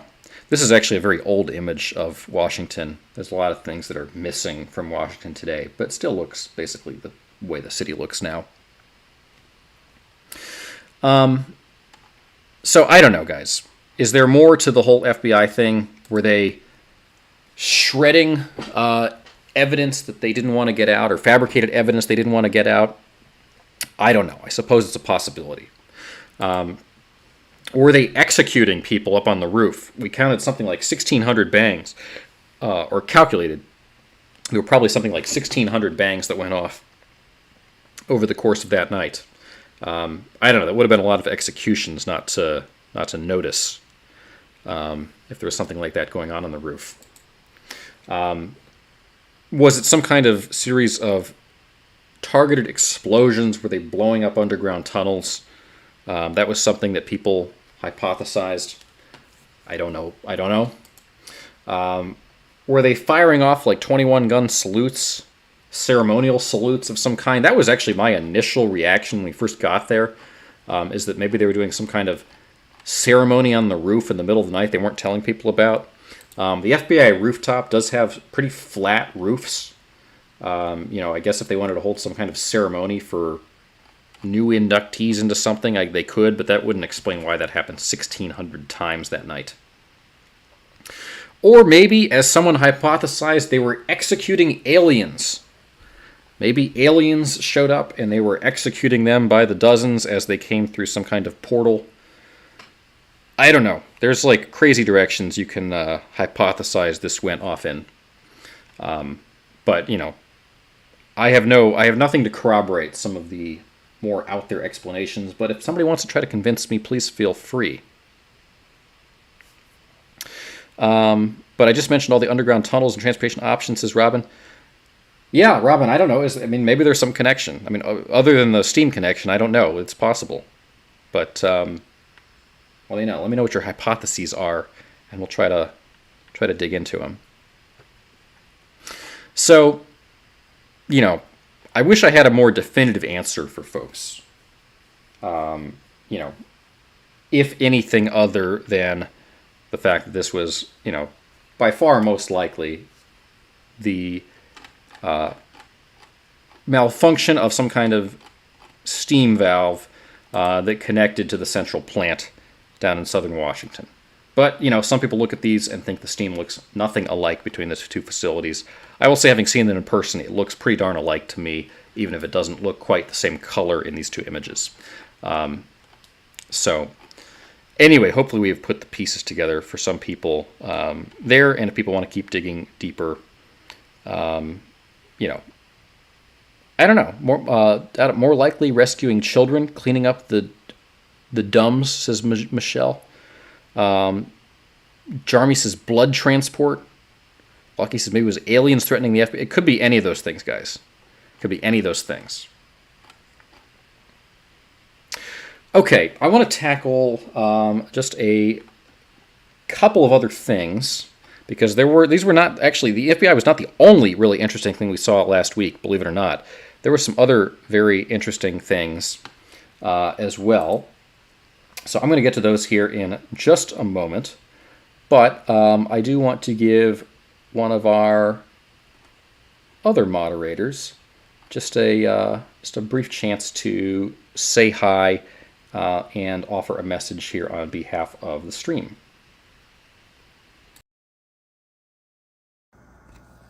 Hey everyone, how's it going? This is Bequeathius.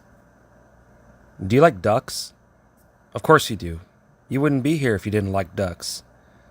Do you know what ducks like? They like when you hit the like. They also like when you subscribe and hit the bell. And if you really, really like ducks, you should understand that ducks really, really like bread. Bread costs money. Not a lot of money. It's cheap, but, things are getting more expensive these days. Please consider tossing a couple of coins into the duck fund. Every little bit helps, and the ducks will thank you. And so do we. All right, guys, back to the show.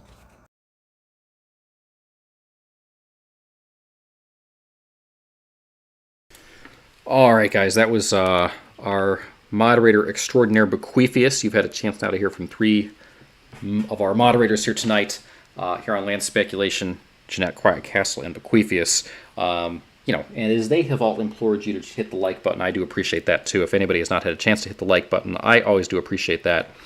because it does help us out with YouTube and the YouTube algorithm. So, certainly do always appreciate that. Drop a like, drop a subscribe on the channel. If you have not subscribed to our channel, we do appreciate that. Check our description for links to our Discord and our Duck Fund as well. The Discord, of course, is our 24/7 chat platform, which anybody is free to join. And the Duck Fund is our PayPal link. If people want to help support the stream, I do always appreciate the contributions there as well. So please feel free to do either one of those. But, those likes and subscribes do certainly help us out here on the video. Lucky gave us a dislike for the last message. What did we say that was... what did we say, Lucky?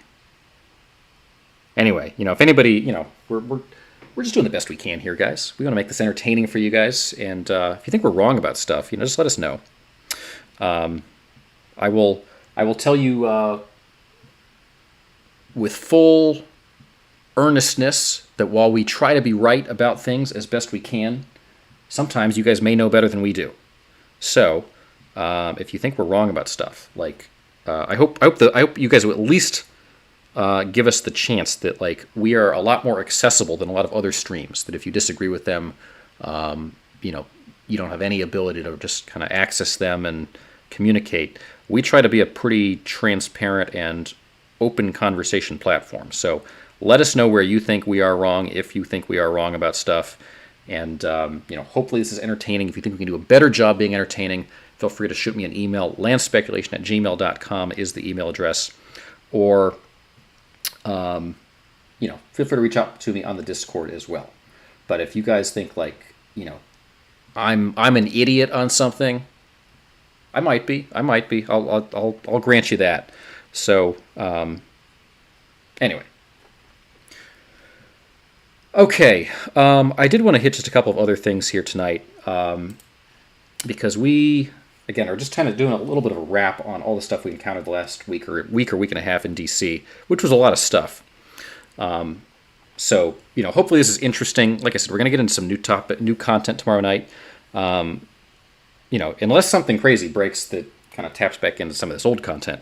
But lots and lots and lots of interesting stuff that we have to dig back into. I did want to talk just a little bit about some of the other stuff we observed last week. One of the really remarkable things we observed last week was our stream. What was it, last Wednesday? When basically we went and visited the Watergate, which I hope was interesting.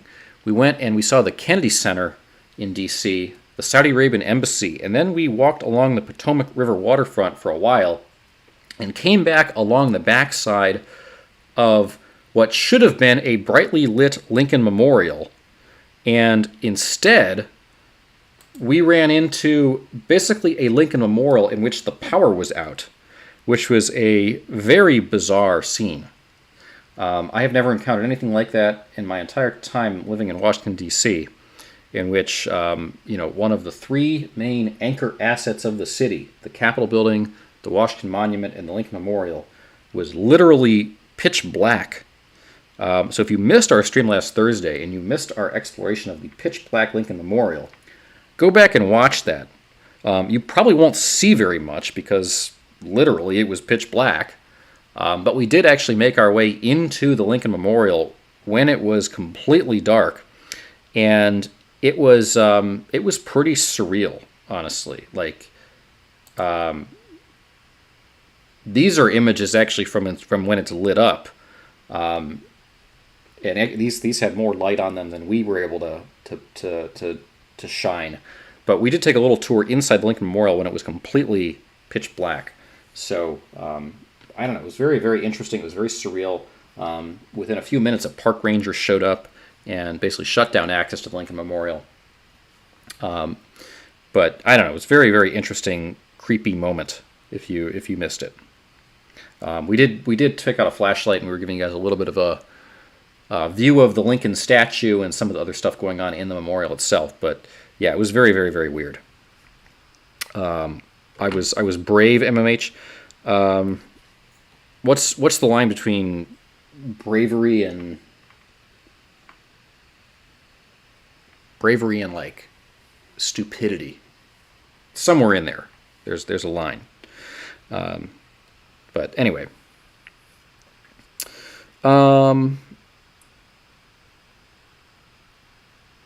Yeah, go back and watch that stream if you missed it. It was a little... I was not expecting that. But it was very surreal, to be sure.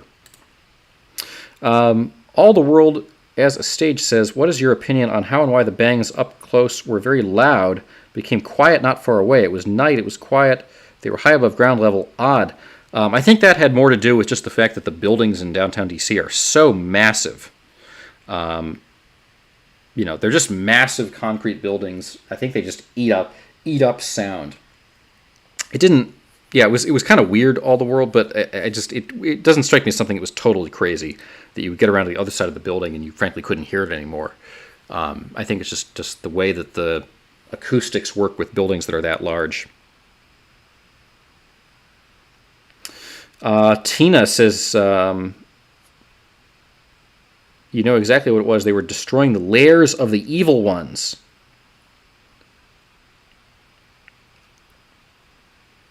Kanga, what date was that? Could be significant. It was the last stream we did, Kanga, last Wednesday, if you missed our Pitch Black Lincoln Memorial stream. Sometimes when we do the outdoor streams, we just stumble into stuff in DC. DC's always got crazy stuff going on in the middle of the night, which is, it's a good reason to subscribe to the channel, because we always run into interesting things. Having done this for 2.5 years, we've had a lot of very interesting things on our streams. Abe's statue looming above in dark was very weird on my big screen TV. Yeah, I bet it was. So apparently it was a planned power outage. Now, man, they didn't put up any signs ahead of time, and the park rangers sure seemed surprised by it. So I also didn't see any real media coverage of that event either. It's amazing to me sometimes how little the Washington Post actually covers about what's going on in its own city. They love the politics. They are all over the politics.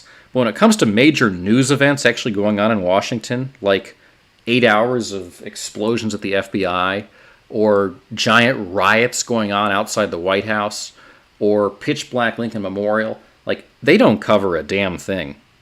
Maybe they just need some more local reporters. Anyway, we could do it. How about Foolish Courage, but it worked out, Michelle? Yeah, we didn't get mauled or anything. Yeah, we didn't. We came out of it alive. Although there was a weird guy with a flashlight in there, yeah, that was a little strange. Wasn't the top of the FBI building similar in height to all the other buildings in that area? Yes. Yes, it's. I mean, basically all the buildings in that part of DC are the same height because of the height limit. So anyway, that was an interesting thing we observed. I also wanted to hit real quick here on the other crazy phenomenon we encountered last week, which is a bizarre preponderance of wild animals in DC. As you guys probably saw when we were visiting the Kennedy Center, we got some pretty clear footage of a raccoon making its way from trash can to trash can there at what is otherwise, one of the most magnificent performing arts centers in the world. So that was quite interesting. We didn't track it real far. I wasn't sure what the deal was with the raccoon, but, anyway, there was a raccoon there at the Watergate complex. That was quite interesting. There was also this mysterious animal, and you can barely see it. You got to slow down our footage quite a bit. One of the days when we were walking back by the National Archives, if you slow down our video to about 25% speed, you can see move across the screen very quickly a very large animal for the streets of downtown DC, much bigger than the rats we typically observe. Basically moves across the screen and was kind of it kind of made me jump out of my skin a little bit because I've never encountered anything quite like that in downtown DC. So it was quite interesting. We were hypothesizing that maybe it was something sent by the FBI to come track us down and take us out so that we would stop sharing the truth, whatever that is, with the world. And maybe it was some kind of crazily engineered hybrid cyborg thing that was sent out to take us out. I was hypothesizing maybe it was a T-Rex. I don't know. I did discover this piece, though, that basically about 2 years ago, somebody had spotted a bobcat in Washington, D.C. And thinking back to what I think that may have been, we may have been the second people to spot a bobcat in downtown Washington, D.C. I don't know. We came out of it okay. Possums look like big rats. I don't think it was a possum, the other Donald. I think it was bigger than that. Maybe it was a bobcat, guys. I don't know. So it could have been a bobcat. Maybe it was like a lion, a cougar. I don't know. Bobcat on booze. It could have been bobcat on booze, I suppose. That's possible. Or maybe, just maybe, it was a T-Rex.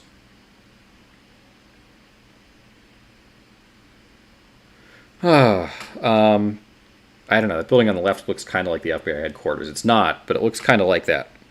So maybe, just maybe it was the T-Rex.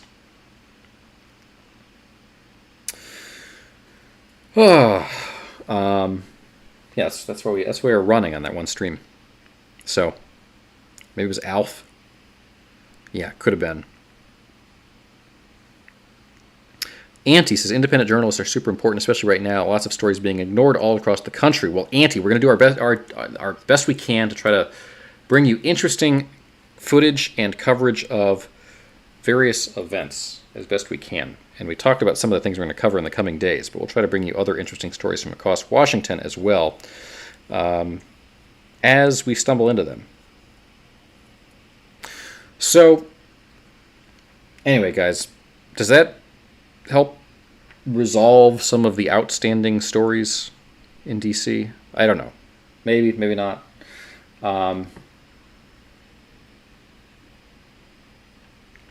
Well, regardless, hopefully it's a little bit more information. I hope the DC history here is interesting, regardless of what people think was really going on over the course of the last couple of weeks. Anyway, that was the nightly news here with land speculation. So this was, like I said, just kind of a catch-up and a wrap-up stream to some extent. We're going to get into some other interesting topics here in the next couple days. So, I am certainly amenable to tackling different topics, as they come up here, and we hit a few of them out of the gate here. If you guys want us to do more investigative research into a particular area, I've been trying to be as responsive as I can be to every comment we get on the videos of people that have asked us, can you explore this or that thing in DC? Can you talk about this or that particular subject? Like, I try to be as directly responsive to that kind of stuff as I possibly can be. So, if you feel like we're off down the wrong direction and you want us to go in a different direction, just let me know. Just let me know.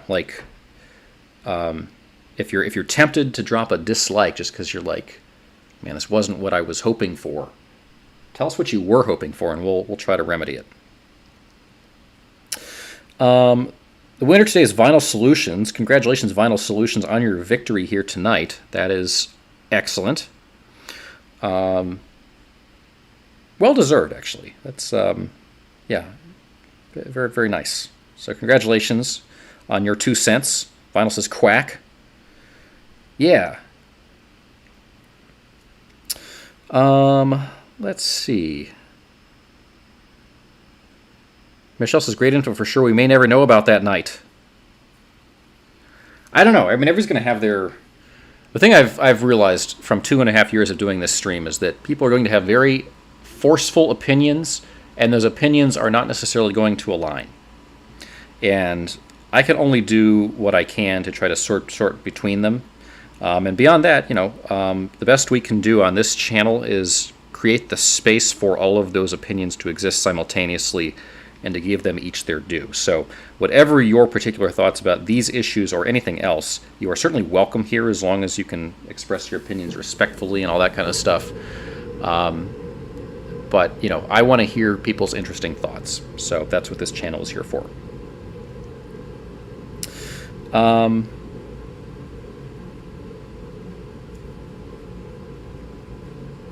Emerald says if it was a bobcat, it would have attacked me.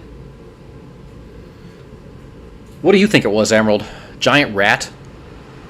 I think that would be even scarier if it were actually a giant rat that was, like, that big. Because if DC has rats roaming around that are that large, I don't know if I ever want to walk around the city again.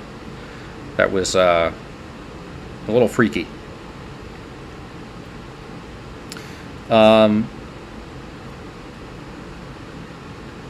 Okay, April's asking about land speculation. Well, I can give you... Let's see. Do we have like a... I was looking for a definition here on like Investopedia. What is land speculation? Is a financial activity that involves the purchase of real estate with the hope that the price will increase.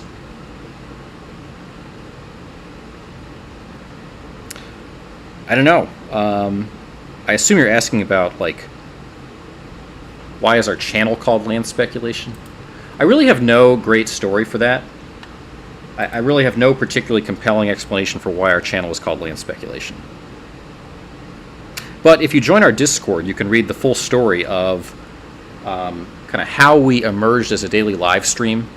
We've had a channel actually here on YouTube dating back to 2006. If you can believe it, YouTube existed back then.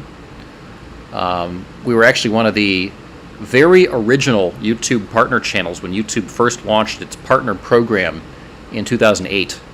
There are only a few thousand channels that are left from that original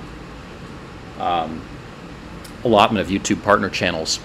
But we didn't start doing live streams until 2020 in the aftermath of the George Floyd protests in Washington, D.C. that were turning, at the time, quite volatile in downtown D.C. And of course, since we live in downtown D.C., we had a front row seat to all that kind of stuff, and we tried to bring you as much as we could live at the time.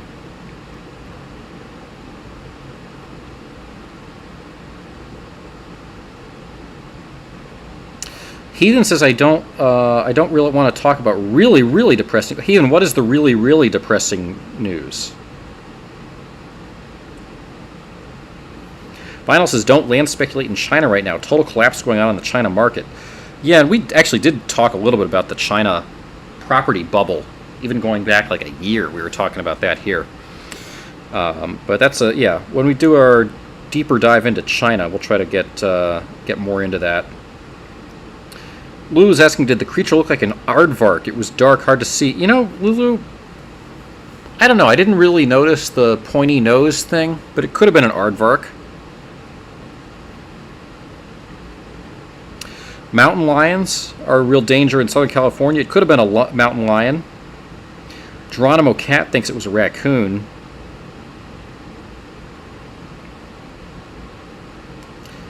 Maybe it was a reflection from a nearby window. No, I think it was like a really giant wild animal that was coming after me. And I am therefore fully justified in having freaked out about it and deserve a lot of credit for, braving my comfort and safety to bring you guys entertainment in the middle of the night. That's the story I'm going to stick to. Is that it was probably either a T-Rex or a lion. Aardvarks and possums can't run that fast, says Tina. A pangolin, maybe.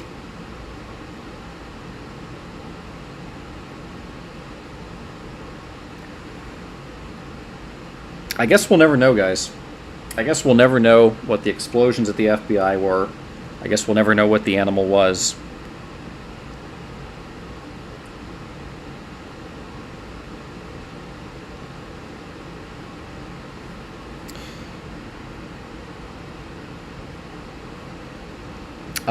Do I carry any kind of protection with me, like mace or pepper spray? The best protection I carry with me is the fact that I'm live streaming to anywhere between like 25 and hundreds of people at any given time, and therefore I have lots and lots of additional eyes and ears in the event anything crazy happens.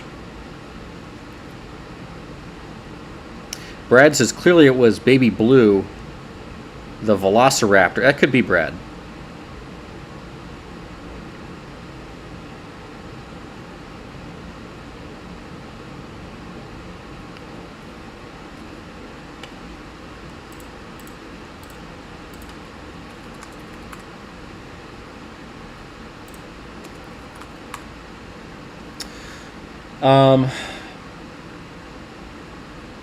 Rebecca is asking about the demon cat in the Capitol. Yes, the demon cat is a ghost cat that apparently haunted government buildings in D.C., primarily the White House and the U.S. Capitol. And it's a very old legend in Washington. I don't know, maybe it was the demon cat. It seemed bigger than just like a house cat, though.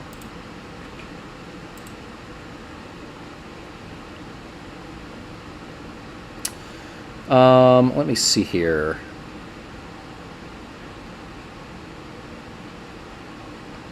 I think that we'll eventually get a clear picture of all that's going on in D.C., says Geronimo Cat. Were those explosions as loud as gunshot sounds or not as loud, says All the World Stage. I would say they were comparable but different. You know, it's a little bit different sound on the video than it sounded like in person. In person, they sounded more like basically just consistently loud explosions, kind of like cannon blasts. Was my first inclination when we encountered them. Was that they were like cannon blasts. When I watched the videos back, they sound a little bit more like they're a little bit more sort of finite pops. And you actually have a couple of pops each time the explosion happens, and they sound a little bit more like gunfire. But certainly in terms of volume, I would say they were pretty comparable to either one. Could I outrun a bobcat or a mountain lion? Let's see. How fast do mountain lions run? How fast is a mountain lion? They say 40 to 50 miles an hour. Well, a human being, even at top speed, cannot run 40 to 50 miles an hour. And a bobcat can go 30 miles an hour. Human beings at their very fastest, you know, even if you're running in like a completely dead sprint, you're going to be in the low 20s. And a lot of people can't even reach that fast. So probably no. Probably I couldn't outrun either one. If they wanted to take me out, they probably could. But as I learned when I was in a cheetah pen in Africa, and those of you guys who've watched our Africa streams, you know this story. And if you haven't watched our Africa streams, go back and watch our Africa streams amid our old content. But I have footage there of basically being live and being able to pet a cheetah directly. As they explained to us at the time, you don't actually have to be faster than the cheetah if anything happens. You just need to be faster than one of your friends. So that lesson was good solace to me at the time.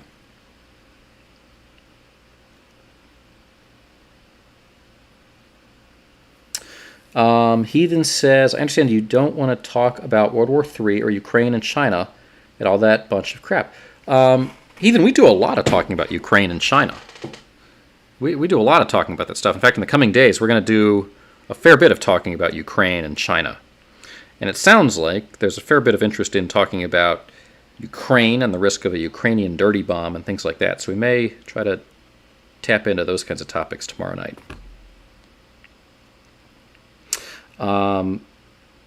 Yes, we did live to talk about it.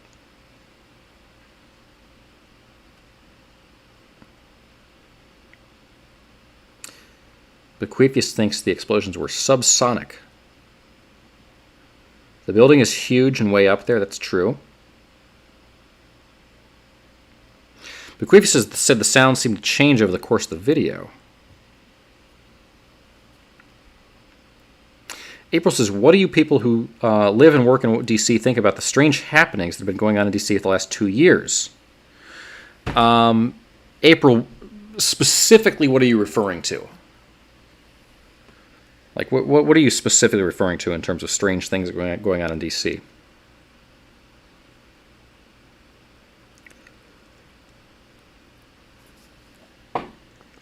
Thunderstorms in the heart of D.C. sound so much louder than in the suburbs. Maybe acoustics, says Rebecca. Interesting.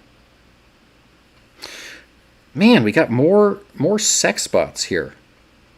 We got Tinder-hot.xyz, best adult dating site. And we've got 69girls.xyz. I don't know. I'm not sure I really trust websites that end in .xyz.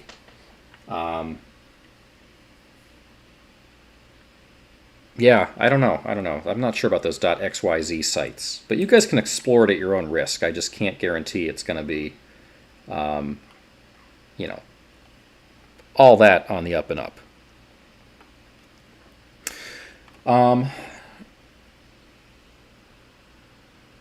Okay, guys, I'm gonna give one more of our mods the chance to chime in here before we close it out for tonight. So stay tuned. I'll be back here in just a moment. But I'm gonna pop out here for about a 30-second break.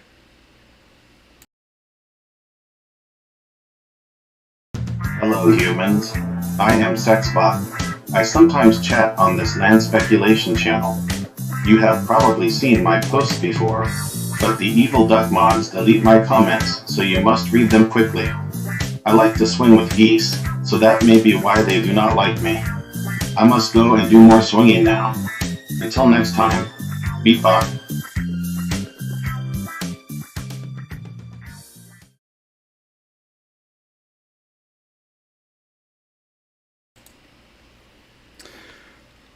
Huh.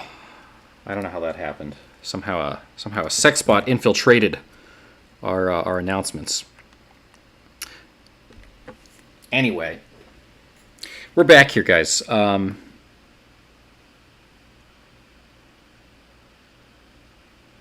Guys, I really appreciate the conversation tonight. We're going to be back in the next couple days with some very interesting content. But let us know what you are most eager to hear us talk about, if you have any particular perspectives on that. Certainly we do our best to oblige in response to requests, so let us know that. Congratulations to Vinyl Solutions on the victory tonight. And as always, thanks you to our mods for all their help here with the stream, as always. If you have not dropped a like or a subscribe on the video, I do always appreciate that. Those likes help us out with YouTube. And the subscribes help you guys know when we're on. As always, check our description for links to our Discord and our Duck Fund. We certainly do appreciate the engagement with both of those platforms. If you have not joined our Discord, please do join our Discord. If you've not contributed to our Duck Fund, please contribute to our Duck Fund. But mostly those likes help us out here with YouTube. Let's see how we're doing tonight. We are... we're like 3 likes short of 100, guys. So if you guys are... if you're hanging on to your like, now would be the time. If you don't mind. I do appreciate it. Because I build my entire self-esteem around how many likes we get. So I just want to be liked. Anyway, it's optional. But, if you want me to be happy, man, that's some serious guilting there, isn't it? Anyway, I appreciate it. when we are inside, guys, we do leave the stream up for a little bit. So I'm going to leave the stream up for a while. People do want to keep chatting. You can feel free. Or you can jump to our Discord and chat there. Please feel free to do that as well. But I will leave the stream up here for a bit tonight. Again, hopefully the content's interesting. We're going to be back later this week, so don't be strangers. Tell your friends that we exist, by the way.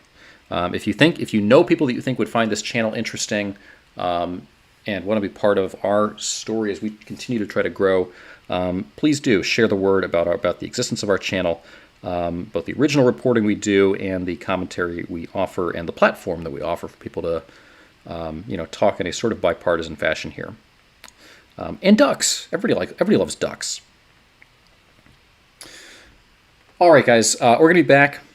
Like I said, don't be strangers. Interesting stuff this week. And then as things break, and there might be some stuff that breaks here in the lead up to this election thing, we'll be in with live stuff. So anyway, guys, I'm going to pop out for now, I think, but do really appreciate the conversation as always. Like, subscribe, join our Discord, contribute to our duck fund. This is land that ain't just speculation. And for now, I hope you guys all have a good night.